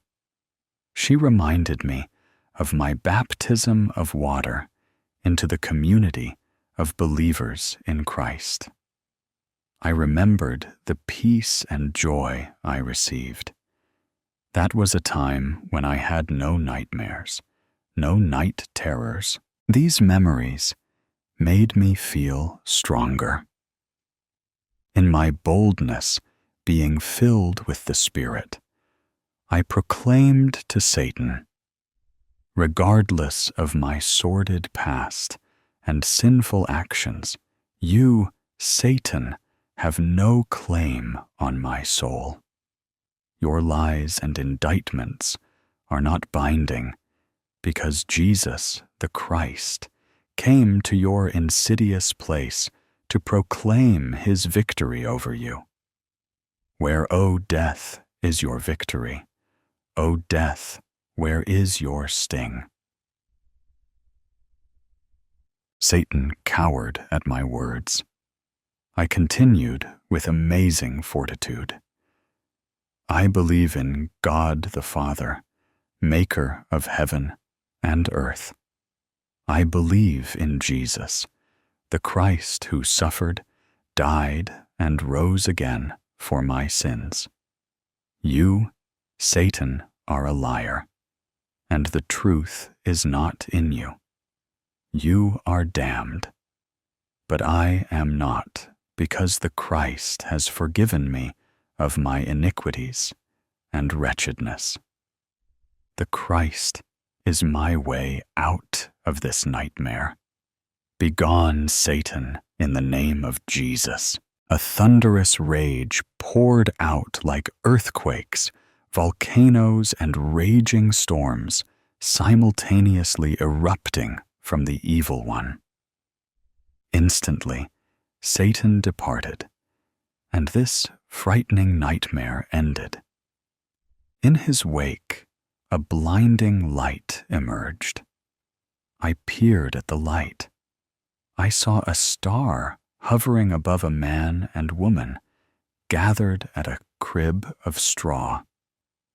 In that crib, I saw a baby wrapped in cloth, and the space around me was illuminated with an incredible light. A great peace descended upon me, releasing me of my terrorizing night afflictions. May your dreams be filled with joy and peace of the baby whose dream became reality to save man from himself. There were shepherds living out in the fields nearby. It was night, and they were taking care of their sheep. An angel of the Lord appeared to them, and the glory of the Lord shone around them. They were terrified, but the angel said to them, "Do not be afraid. I bring you good news. It will bring great joy for all the people. Today in the town of David, a Savior has been born to you. He is the Messiah, the Lord. Here is how you will know I am telling you the truth. You will find a baby wrapped in strips of cloth and lying in a manger." Suddenly, a large group of angels from heaven also appeared. They were praising God. They said, "May glory be given to God in the highest heaven, and may peace be given to those he is pleased with on earth." The quiet island. When Flo heard the car approaching, she darted off the road and crouched low behind an olive tree. She didn't dare move. At 13, she knew how dangerous it was to be out here alone. The car rattled past, the sound fading in the distance, leaving only the hum of crickets. As she stood up, the ground beneath her tilted, like the deck of a sinking ship, and she had to clutch the tree for balance. Another dizzy spell. They'd been hitting her all morning. She needed to find food, and soon. She stepped back onto the road and started walking. After about an hour, As the sun crept over the mountains, Flo spotted an orange grove a few paces off the road. The ground was littered with fruit, but most had passed their best. She saw a couple of ripe ones still clinging to their branches, and after a few attempts, she managed to jump high enough to reach them. She sat down in the dappled shade and demolished the fruits. The juices ran down her chin, but she didn't care. She hadn't eaten real food in weeks. After a short rest and a brief pee in the bushes, Flo continued along the road. She didn't know how much further she'd have to walk, but she knew that so long as she kept the mountains behind her, she'd be all right. By mid-morning, Flo had given up wiping the sweat from her brow, surrendering her eyes to the stinging. She wanted to rest, but knew that the heat would only get worse as the day wore on. Besides, her parents would have surely woken up by now and discovered she had gone. Would they come looking for her? Would they be brave enough? Could they be brave enough? Flo pressed on, the trees thinning until there was nothing besides a few fragrant shrubs and yellowed grass. She grabbed a handful of thyme and rubbed it with her fingers, the sharp scent cutting through the dry air. Her eyes widened when she noticed the view ahead of her. "There it is," she said, running a hand through her hair, which was now thick and greasy. In front of her, not half a mile away, was the sparkling waters of the Mediterranean Sea. "Eat that, Duke of Edinburgh," she said, and laughed. In the distance, she could make out a small fishing village, with its rocky pier and shallow sandy beach. There were no boats at the pier, nor any out at sea. There were no planes in the sky, either. It was all so eerie. Flo had arrived in Crete less than 2 months ago. She'd been brimming with excitement for her first holiday abroad. But now, after everything that had happened, it seemed like a distant memory. She paused for a moment, her gaze drifting to a tiny island not far from the shore. It was too small to be inhabited by people, but she could see specks of birds circling above. She wondered if it was possible to swim to the island. Back in school, she'd earned her 200-meter badge, which she was quite proud of, though this distance looked at least twice that. Pulling herself away from the view, she followed the road. It twisted and turned and descended toward the town. And eventually, the surface transitioned from gravel to tarmac. The first building Flo came across was a row of holiday villas, each a different pastel color. She approached one of them, standing on her tiptoes so she could see over the stone wall and into the garden. There was a swimming pool, but the water was murky green. A body floated face down in the center. She wandered over to the next villa, which didn't have a wall, and was relieved to find that the swimming pool was empty. Unfortunately, the sunbed next to it was not. A woman lay flat on the bed, her arms dangling on either side. She wore a black bikini, and her spilled guts glistened in the sunlight, festering and dissected by the feral cats. Flo turned to leave, but after a few paces, her morbid curiosity got the better of her. She glanced back and stiffened. The woman was sitting bolt upright. Flo swallowed hard and hurried along the road. Behind her, she heard a low gurgle, wet and bubbling. The village was only a short walk from the villa. It had a central road that led directly to the seafront. Along the road were numerous shops that sold what her dad would call tourist tat. Trying her luck, Flo stepped into one of them at random. Inside, the air was thick and stale. Flo scanned the shelves, hoping for something, anything, edible. The place, however, had been ransacked. What was left had little use to her now.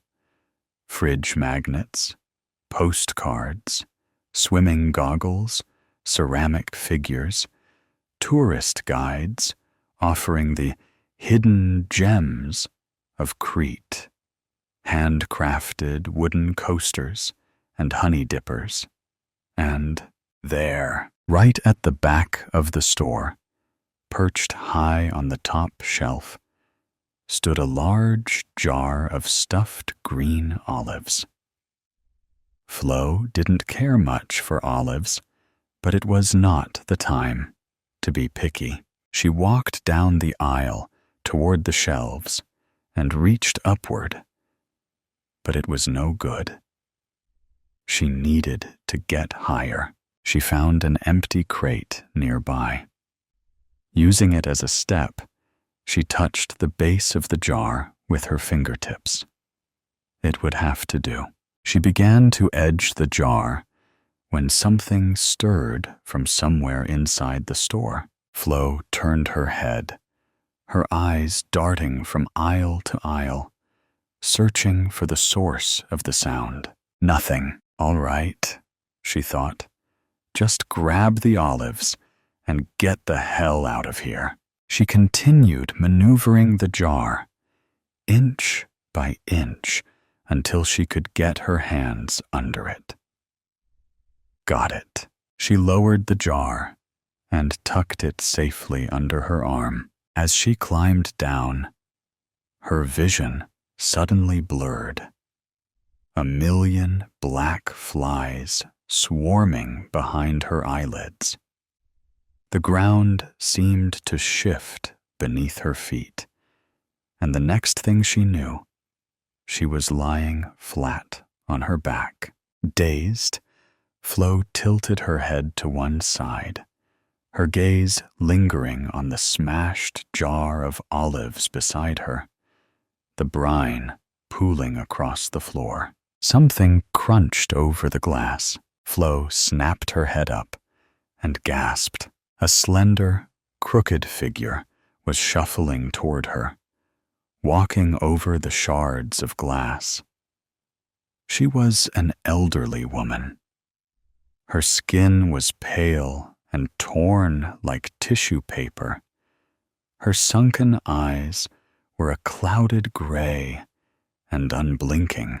Flo scrambled to her feet, scoring her palms on the broken glass as she stood, though she barely felt the pain. The woman inched closer. Her jaw hung open, her lips cracked and bloodless. A faint groan rose from her throat, like a rusted hinge. The old woman stood between Flo and the exit. Flo hesitated. Her eyes flickered between the woman and the doorway. She picked up the crate and shoved it into the elderly woman. The woman staggered back, arms flailing. Flo tossed the crate aside and made a break for the exit. She was almost there when the light from the doorway darkened. A hulking creature stepped into the store. It stood 6 feet tall, its chest and shoulders matted with hair. Blistered skin peeled away in leathery strips, scorched by the heat. The creature gave a deep, sickening groan as it lumbered toward Flo. Behind it, more zombies filtered in. 2, 3, 4. So many. Flo stepped backward, but slipped on a smear of sun cream, landing hard on the floor. She yelled in pain. She grabbed the shelves and pulled herself up, knocking over a stand of sunglasses that clattered to the floor. Flo spun around and froze. The elderly woman stood at the end of the aisle, blocking her path. "No," Flo whispered. A wave of hopelessness overwhelmed her. She pressed her back against the wall, her body trembling. The undead closed in. Flo squeezed her eyes shut, bracing herself, waiting for the inevitable. 1 second, 2 seconds, 3 seconds, 4. She opened her eyes. The zombie, the big one, stood in front of her. The stench was suffocating. Flo held her breath, remaining completely still. She watched with confusion as it turned its back to her, looking down at where the sunglasses had landed. The others slowed too. Flo frowned. What was happening? She waved her hand in front of one of them. It didn't even flinch. They must have been attracted to the sound, Flo thought. They're not interested in me. Flo slipped past the mob.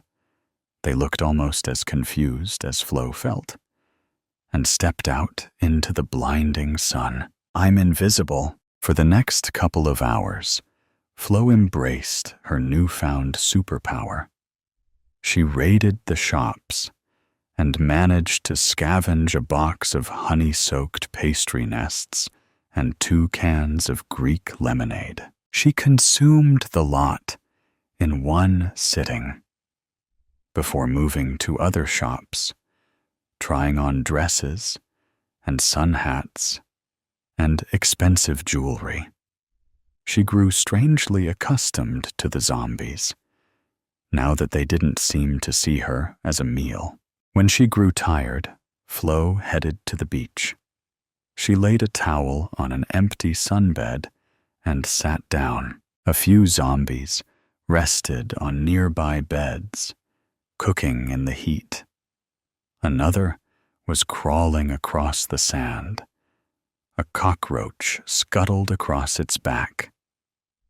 A young boy, who looked to be of a similar age to Flo, laid flat on a paddle board that had washed up to shore. A little girl, just a toddler, sat upright in the shallow water. She was wearing 2 armbands, but one had deflated. The gentle waves kept pushing her over, but she sprung back up, a loose tooth, unsteady, but clinging into place.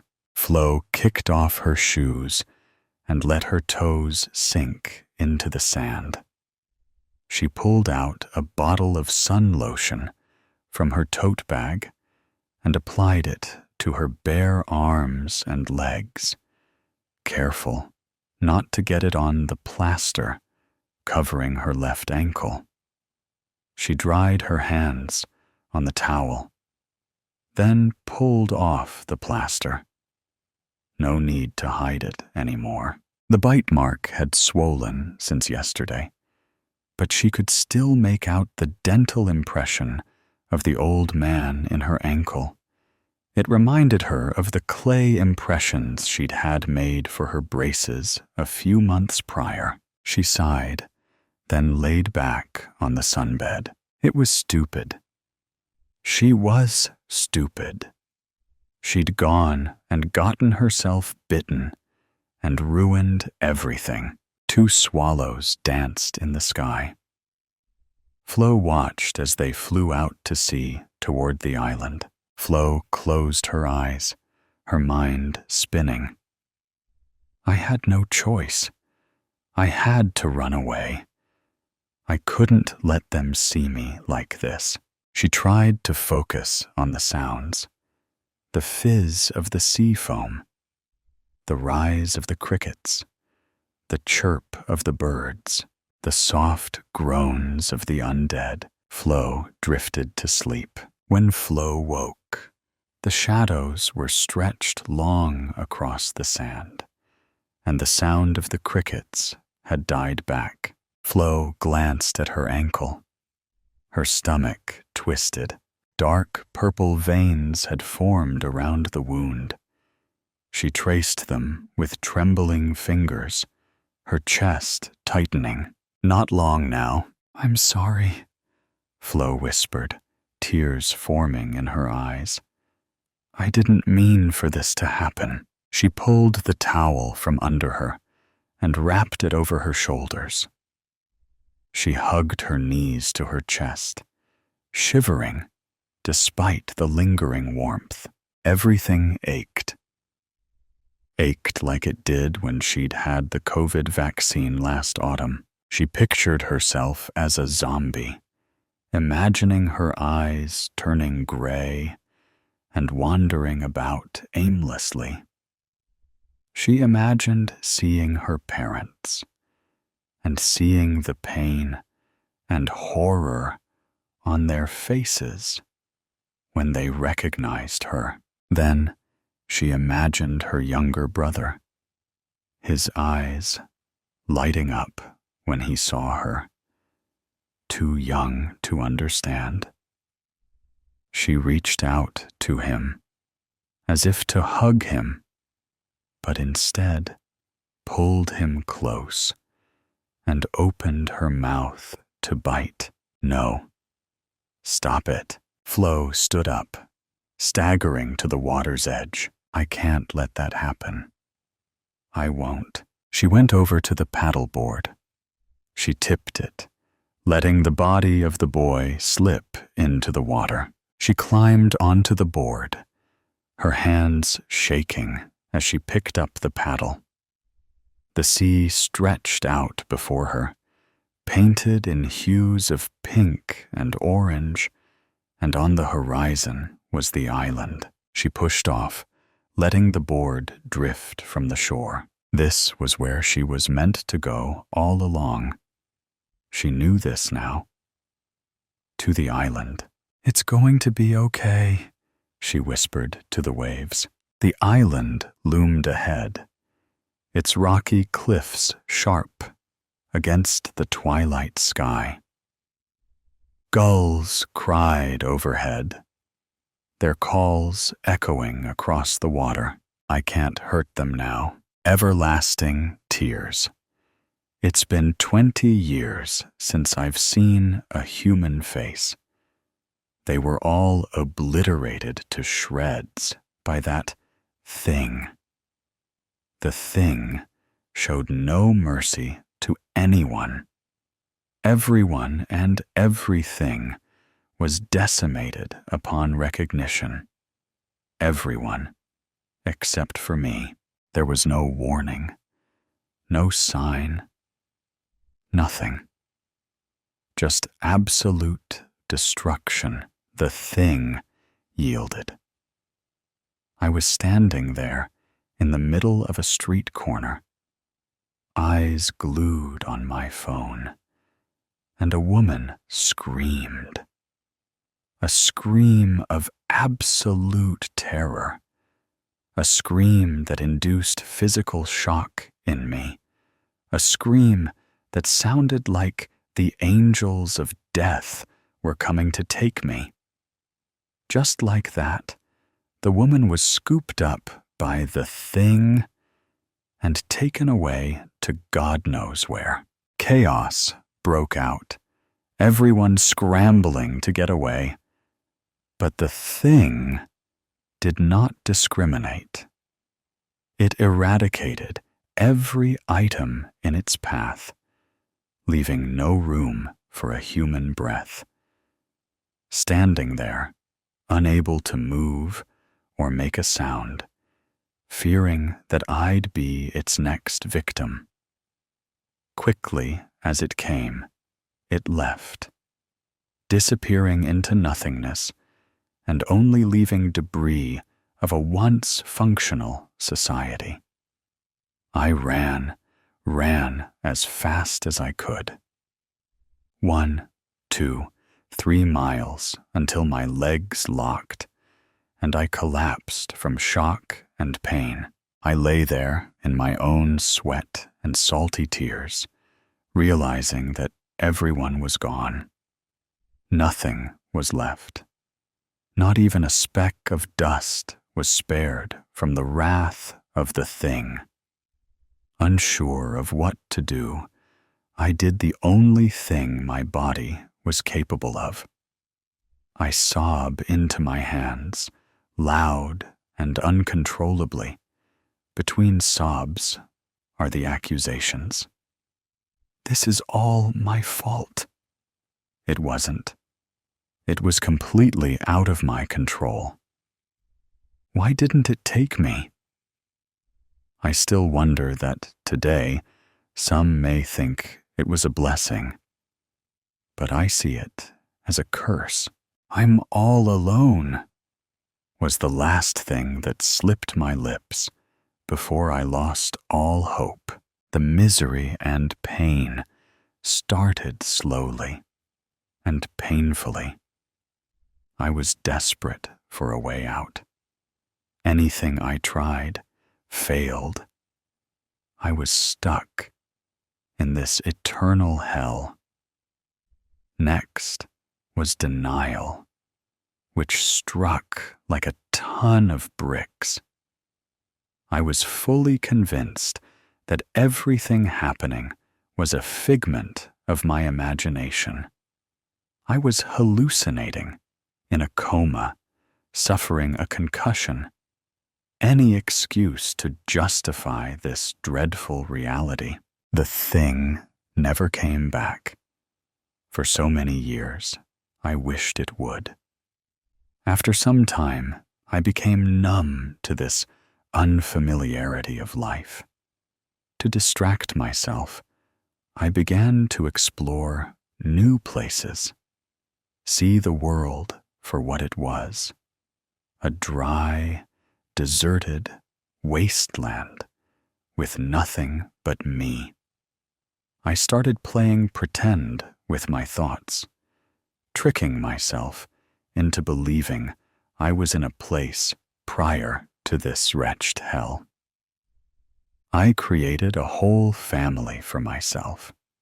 My mom was called Helen, and my dad was called Steve.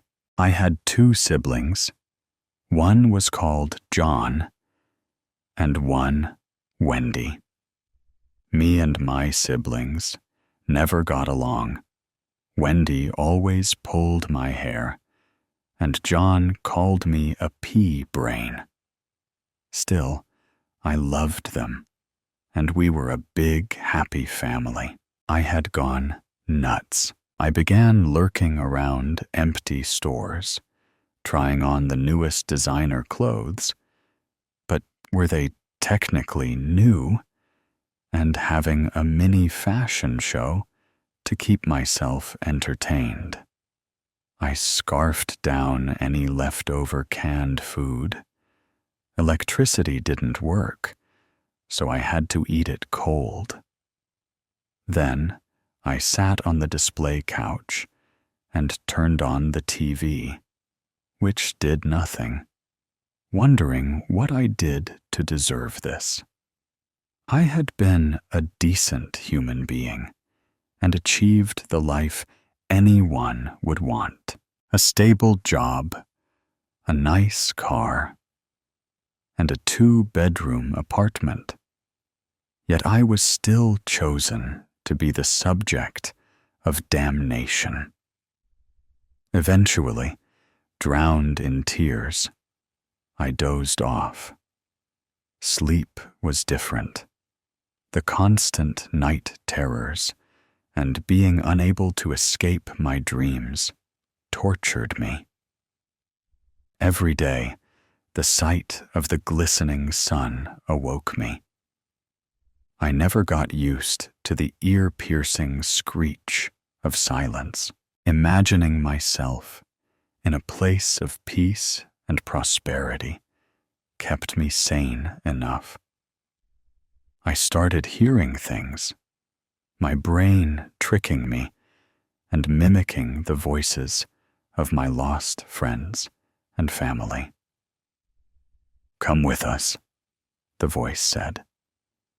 But there was nowhere to go, nothing to do, nothing but me and the voices in my head and the fact that there is no escape. "I'm right here." "No, you're not. Stop playing these cruel tricks on me, brain. You're nothing and nowhere without me. You don't have the right to trick me. I am you. And you are the only thing that feeds my constant pain and misery. Just shut up. I'm watching you." Which was strange, because there is and will always be nothing. Nothing but Mu and the summer breeze, which was a trick, because there was no such thing.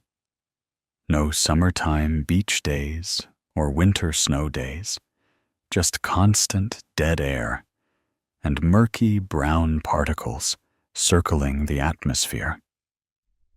If the astronauts came back, they would have thought they landed on the wrong planet.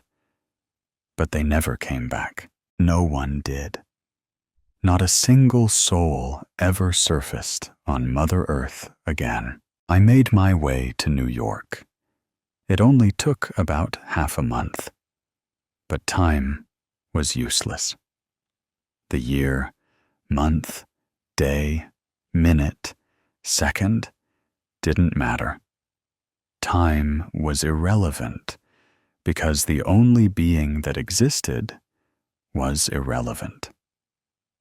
Plants, animals, bacteria, anything that was slightly alive were crushed by the thing. The only existence was atoms, stars, space, and Mother Earth. Yet all her life was sucked up by the greedy black mass that consumed her children, driven by a once joyful life and the hope for something new, searching for a sign of anything. I will take anything. O glorious Mother Earth, please feed my quenched need for something more than nothing. Nothing. Just like before I was given nothing.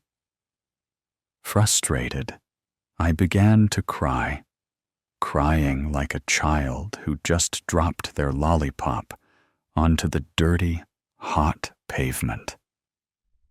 Between the tears, I heard a plop, then another and another, and before I knew it, there were thousands of raindrops falling. One by one, Mother Earth has answered my desperate calls with her tears of hope. The dry ground has been nourished with the richness of the tears, and Mother Earth no longer wishes for something to drink. I sit there on my hands and knees, inspecting the once death-filled ground that is now thriving with water. I poke at it and expect dirt as hard as a rock. Instead, I feel the squishiness of mud. It was like touching the cheek of the once flourishing human population. I stare at the mud I had created and let out a scream. The scream echoed across the vast emptiness of the world and bounced back with hope for something new. Something inside of me lit up, and I felt like my heart was going to fly right out of my chest, dance around me, and fly away to the world beyond. Overwhelmed with excitement, I rest my head on the mud, hoping to hear its breathing like it was a newborn baby. I lay there for 1, 2, 3 hours, listening, waiting for something more. The voices no longer taunt me. They cannot patronize me and my thoughts any longer. A deep breath and the sound of nothing filled my ears. Nothing but the sound of the breeze. Mother Earth has given me the milk from her breast and allowed me to suckle on her glorious freedom and chance for something other than nothing. A single tear slipped down my cheek as I cry for the absence of nothing. As I cry for Mother Earth and her generously answering my prayers, I cry for me and for humanity and the thing, which is weird because that thing is the sole reason for my eternal suffering on this glorious planet that was overthrown by death. That did not matter anymore. The only thing that mattered was the spark of hope that ignited the once deceased light bulb. Dead girl walking. Nobody knows that I've been bit. Nobody can know. They'll kill me, and I wouldn't blame them. I wouldn't feel betrayed if my own sister put a gun to my head and pulled the trigger if she found out. I would do the same, because it is the right thing to do, the safe thing to do. So I'm biding my time.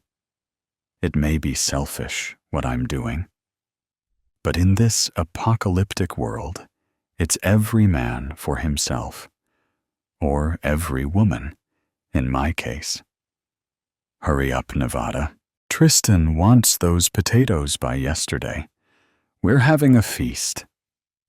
I snap out of my thoughts and go back to peeling the last potato. I'm basically done. Here, take them. She picks up the metal bowl and walks out of the house. All the makeshift houses were built in a big circle after the apocalypse, so we're all like one big family. Our house isn't much, a run-down cabin, really, in the middle of a field that's in the center of the great woods. That's where I was bit. It was my fault, but I just couldn't help myself. Thomas. The very thought of him makes my eyes tear up and makes me reach for my locket. A picture of the two of us on our 2-year anniversary inside. He was one of the first to turn. I visited him often, but I never crossed the electric fence. I sang to him. I talked to him, sure that he was listening. Until one day, I couldn't help myself.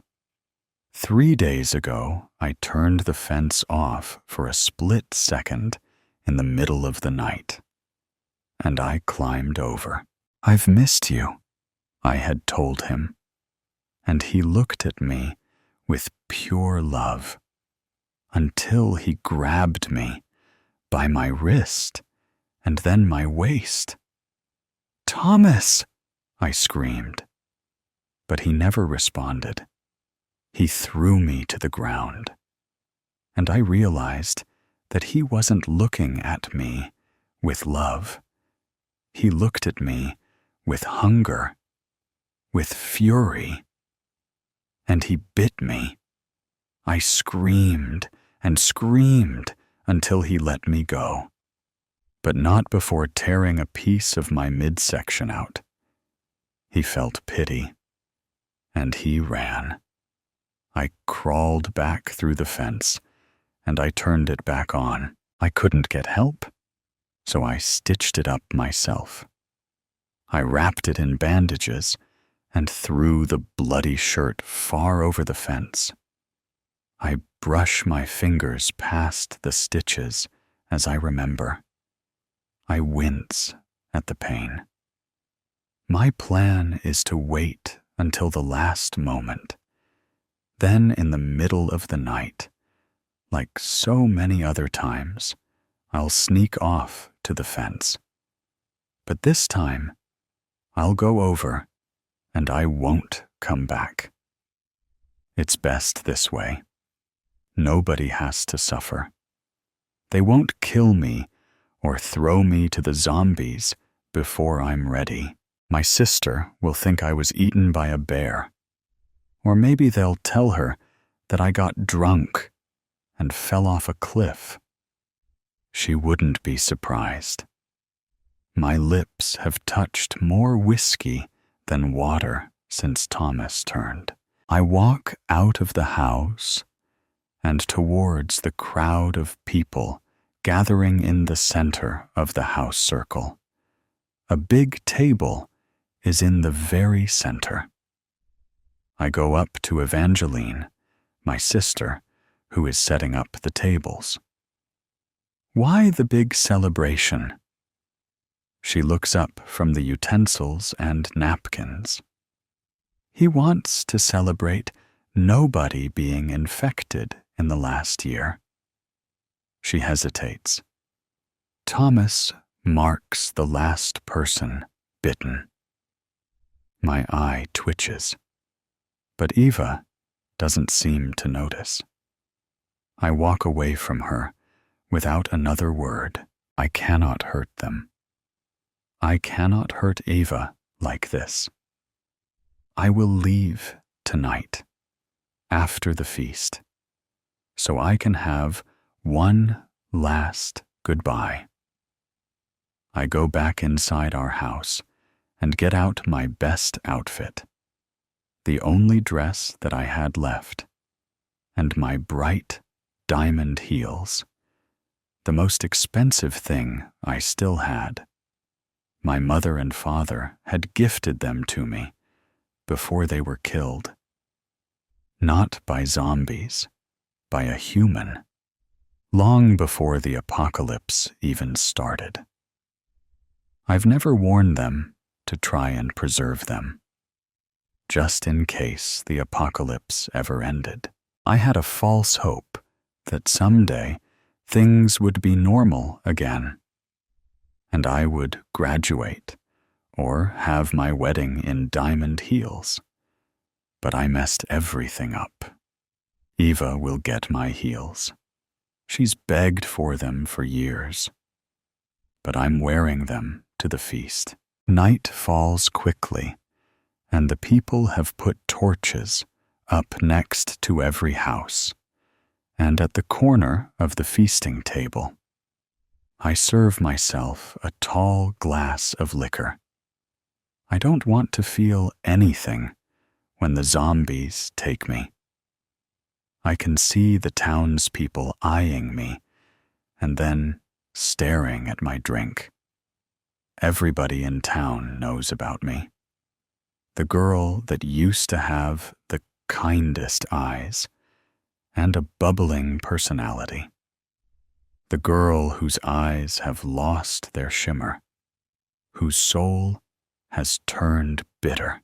The girl who kept to herself inside her house and plugged her ears at every town gathering. Until now. "It's good to see you, Nevada," Tristan says from behind me. I turn my head around and smile at him. "Yes, it is. It's a lovely night that you've arranged for the town." He laughs. "It's what I do best, sweets." I smile at that. My nickname since I was a little girl. I'll miss Tristan. He walks over to greet a couple that just approached the table. I look around the field to see happy people, dancing and singing, drinking, eating, and cheering. Oh God, what am I still doing here? It's not just my bite that could infect them. It's me. I've been infecting the town, my sister, and Tristan. I don't fit here anymore. I suck up their happiness. I don't belong. I have to leave right now. I quickly find Eva and ask her to walk with me. "What's wrong, Nevada?" I flash my most convincing smile at her. "Nothing. Just wanted to spend some time with you." She looks at her feet. "I love you. You know that. Right, kid?" I ask her. She looks up at me and smiles. "I love you too, no matter what." She hugged me tightly. The first hug she had given me in over a year, and I hugged her back. "Listen, Ava," I started. "I'm sorry for not being there for her skin. It smells delicious. Her eyes, they're so pretty. I want to know what they would look like in between my teeth." And I bite her, and a couple drops of blood flow from her cheek and into my mouth. I greedily gulp it down, and I crave more. I want to hurt her.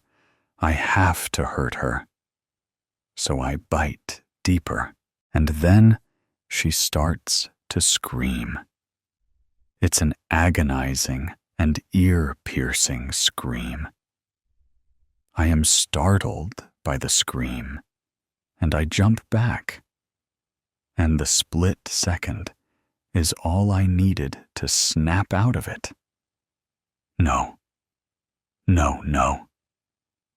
It was never supposed to be like this. I wasn't supposed to hurt her. I run to get help, spitting her blood out of my mouth and wiping my face with my sleeve. I run as fast as I can. "Tristan!" I scream. "Please! Anybody!" I need them to kill me or to help Eva, if they can.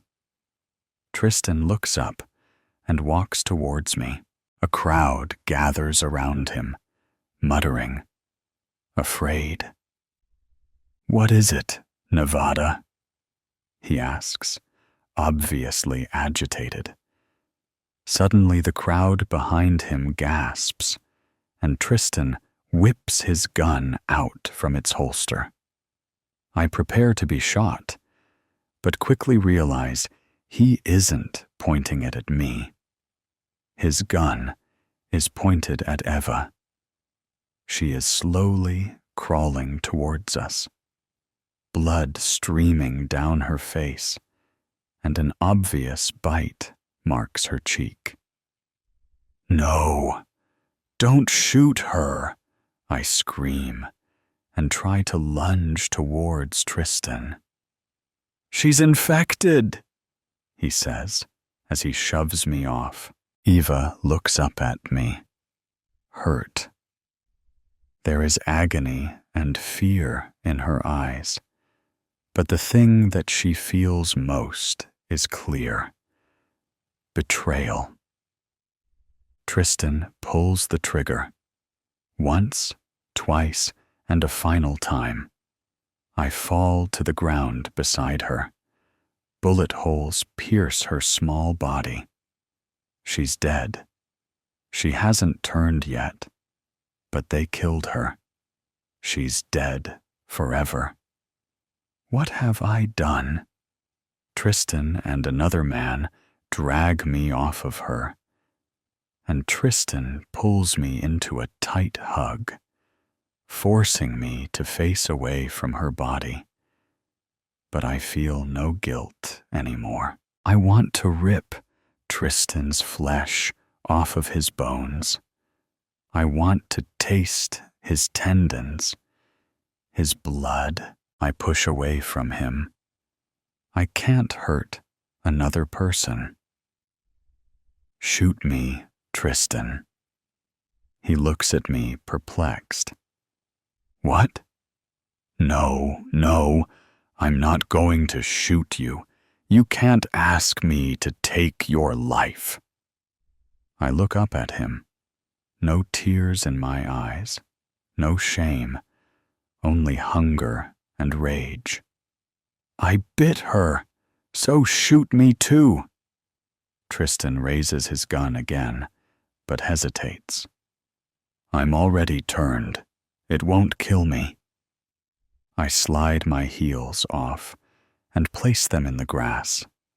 The crowd follows my every move. Bury Evangeline in these.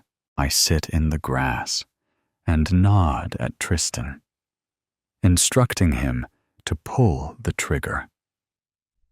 His hand shakes as he walks towards me, pressing his gun to my temple.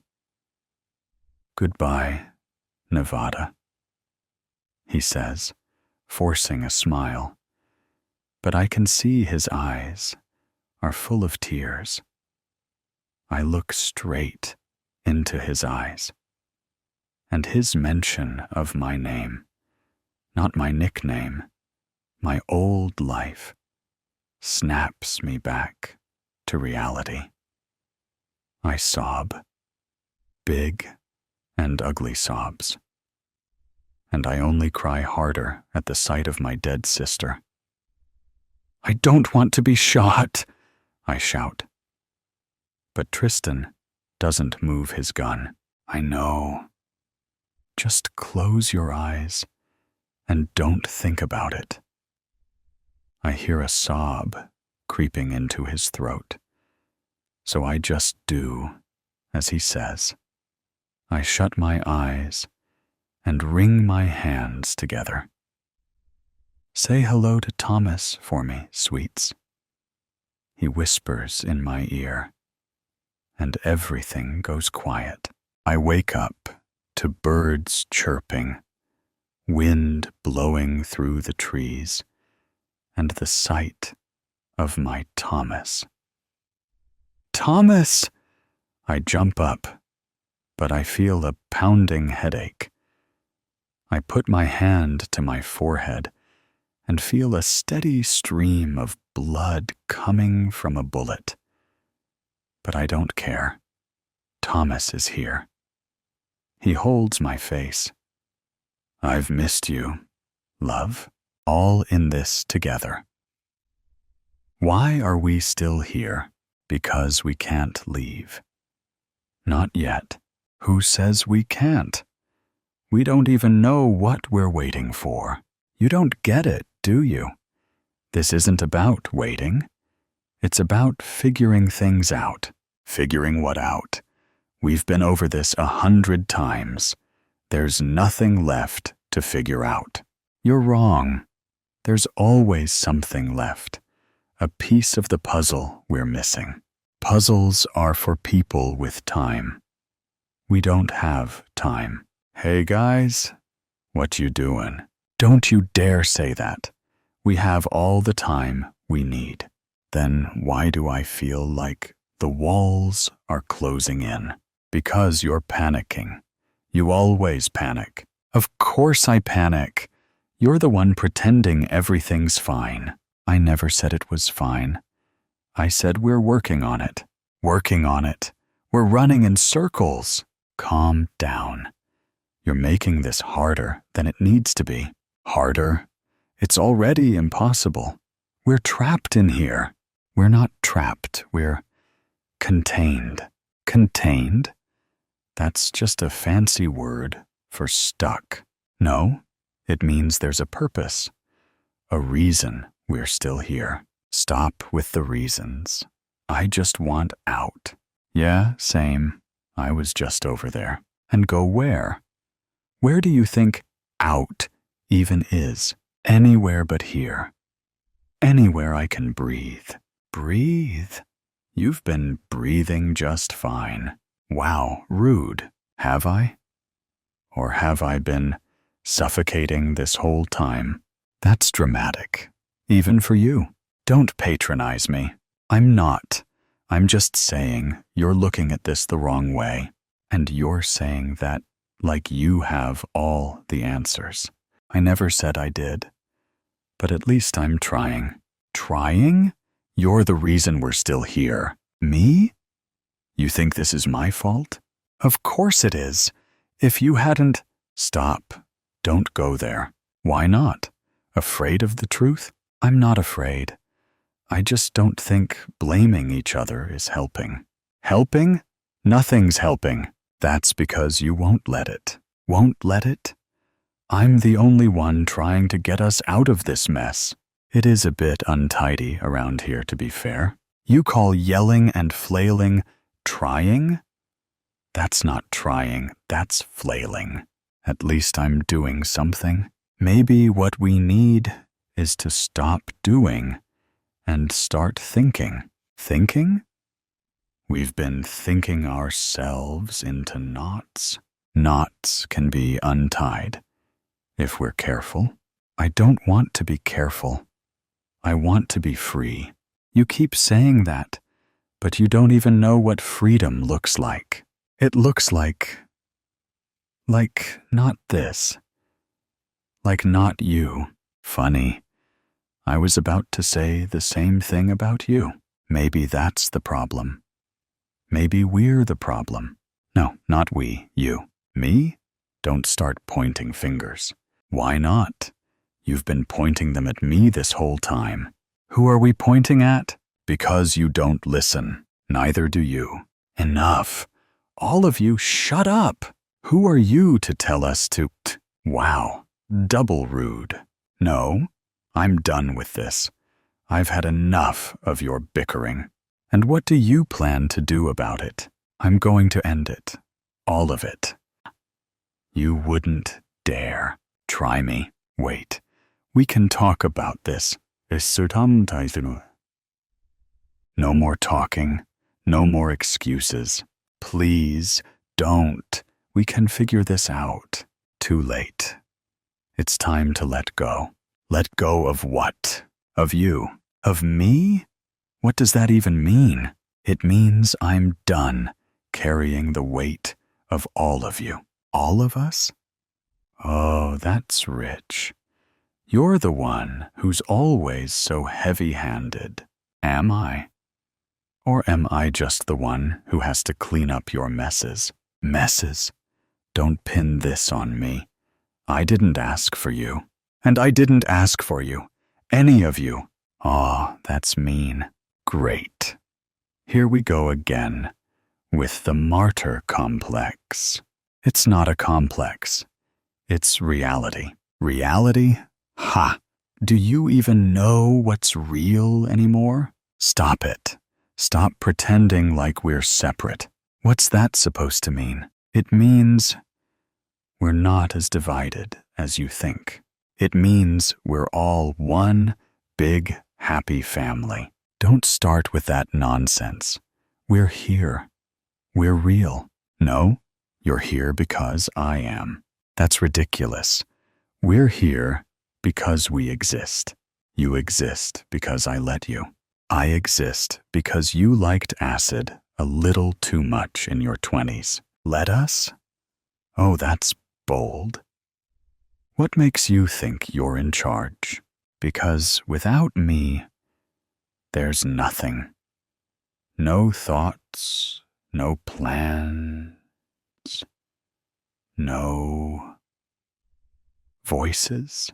Voices? You're hearing voices now? Yes, yours. Constantly. Every waking moment. Wait.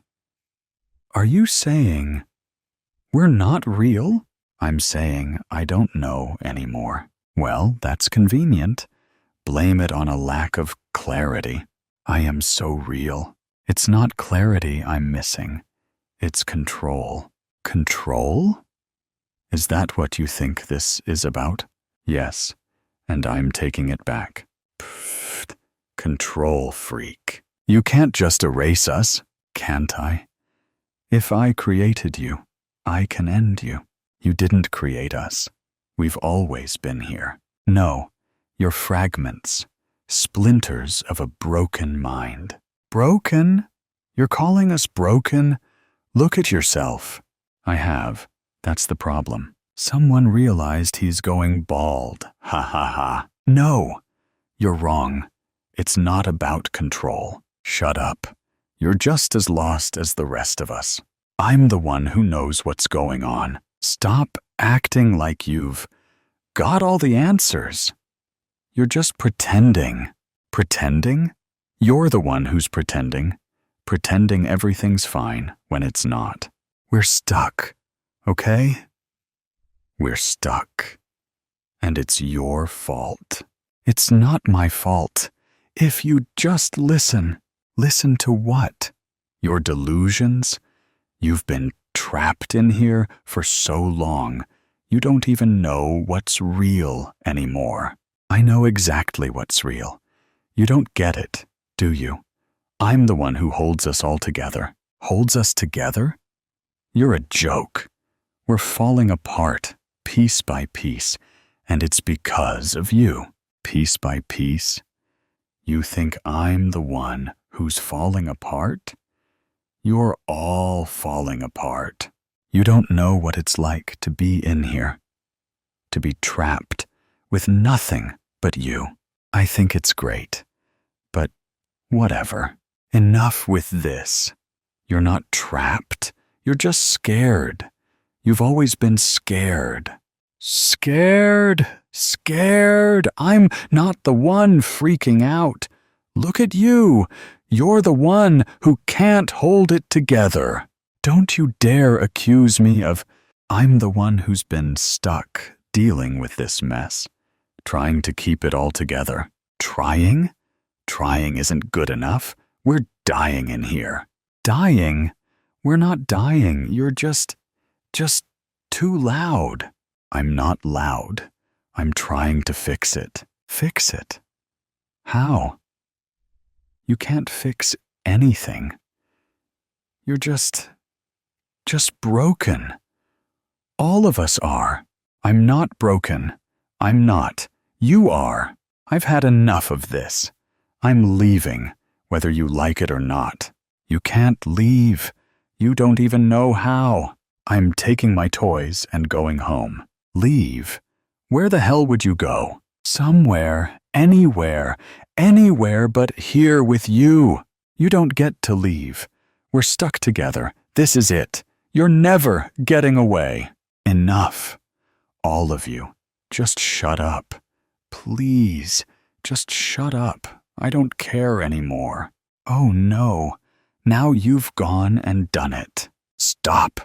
Stop yelling at me. Stop. Stop making me feel this way. We're stuck, remember? And guess what? I'm the only one who gets it. You're all lost. Lost? If I'm lost, then you are. We're all nothing in the end. Just empty voices. And you're a fat, bummed beaver with bad breath. Shut up. Just shut up. Please. No, we won't shut up. We won't let you hide anymore. You've been hiding for so long. You don't even know what it's like to be free. I am free. I can do this. I can do what? Keep pretending. Keep lying to yourself. I'm not lying. I'm not. You're all just voices. You're all in my head. We're not just voices. We're you. We're everything you've been ignoring. I can't ignore it anymore. I can't keep fighting myself. We are you. You can't fight us because we're you. No, no, no. I'm losing control. I can't stop this. You don't have to lose control. You never had it in the first place. Stop. Please stop. You can't stop us. You can't stop anything anymore. Why are you fighting? We're all in this together. We're all in this together, you and I. We're all in this together. Oh my God, seriously? You're singing now? Yeah, we're all in this together. You can't escape this, no matter how hard you try. No, you're all just pieces of me. I don't want this. I never asked for this. You don't get to decide that anymore. This is who you are. No, this isn't who I am. This isn't. We're all in this together. That was such a shitty movie, by the way. What do you mean? Grease was a great movie. Grease? It wasn't Grease. It was Rocky Horror Picture Show. No, shut up. Please. We're all in this together. It was wicked, wasn't it? That green W. Enough! Stop yelling at me. We can't. We're already screaming inside your head. I just want some peace. Can you give me that? Peace? What's peace? Do you even know what that is? Peace is, I don't know. Not this. Not this? What's wrong with this? Everything. It's chaos. It's madness. We're all in this together. Oh, God. You're still singing that. Stop it. We're all in this together, you and I. And I'm not stopping. Why are you doing this? Why can't you just leave me alone? We don't leave. We are you. You're just pieces of me. Little, obnoxious pieces. Little obnoxious pieces. I'm a star. Star? You've been singing the same song for 10 minutes. We're all in this together. We're all in this together. I'm going to lose my mind. Too late for that. You lost it a long time ago. Shut up. Just shut up.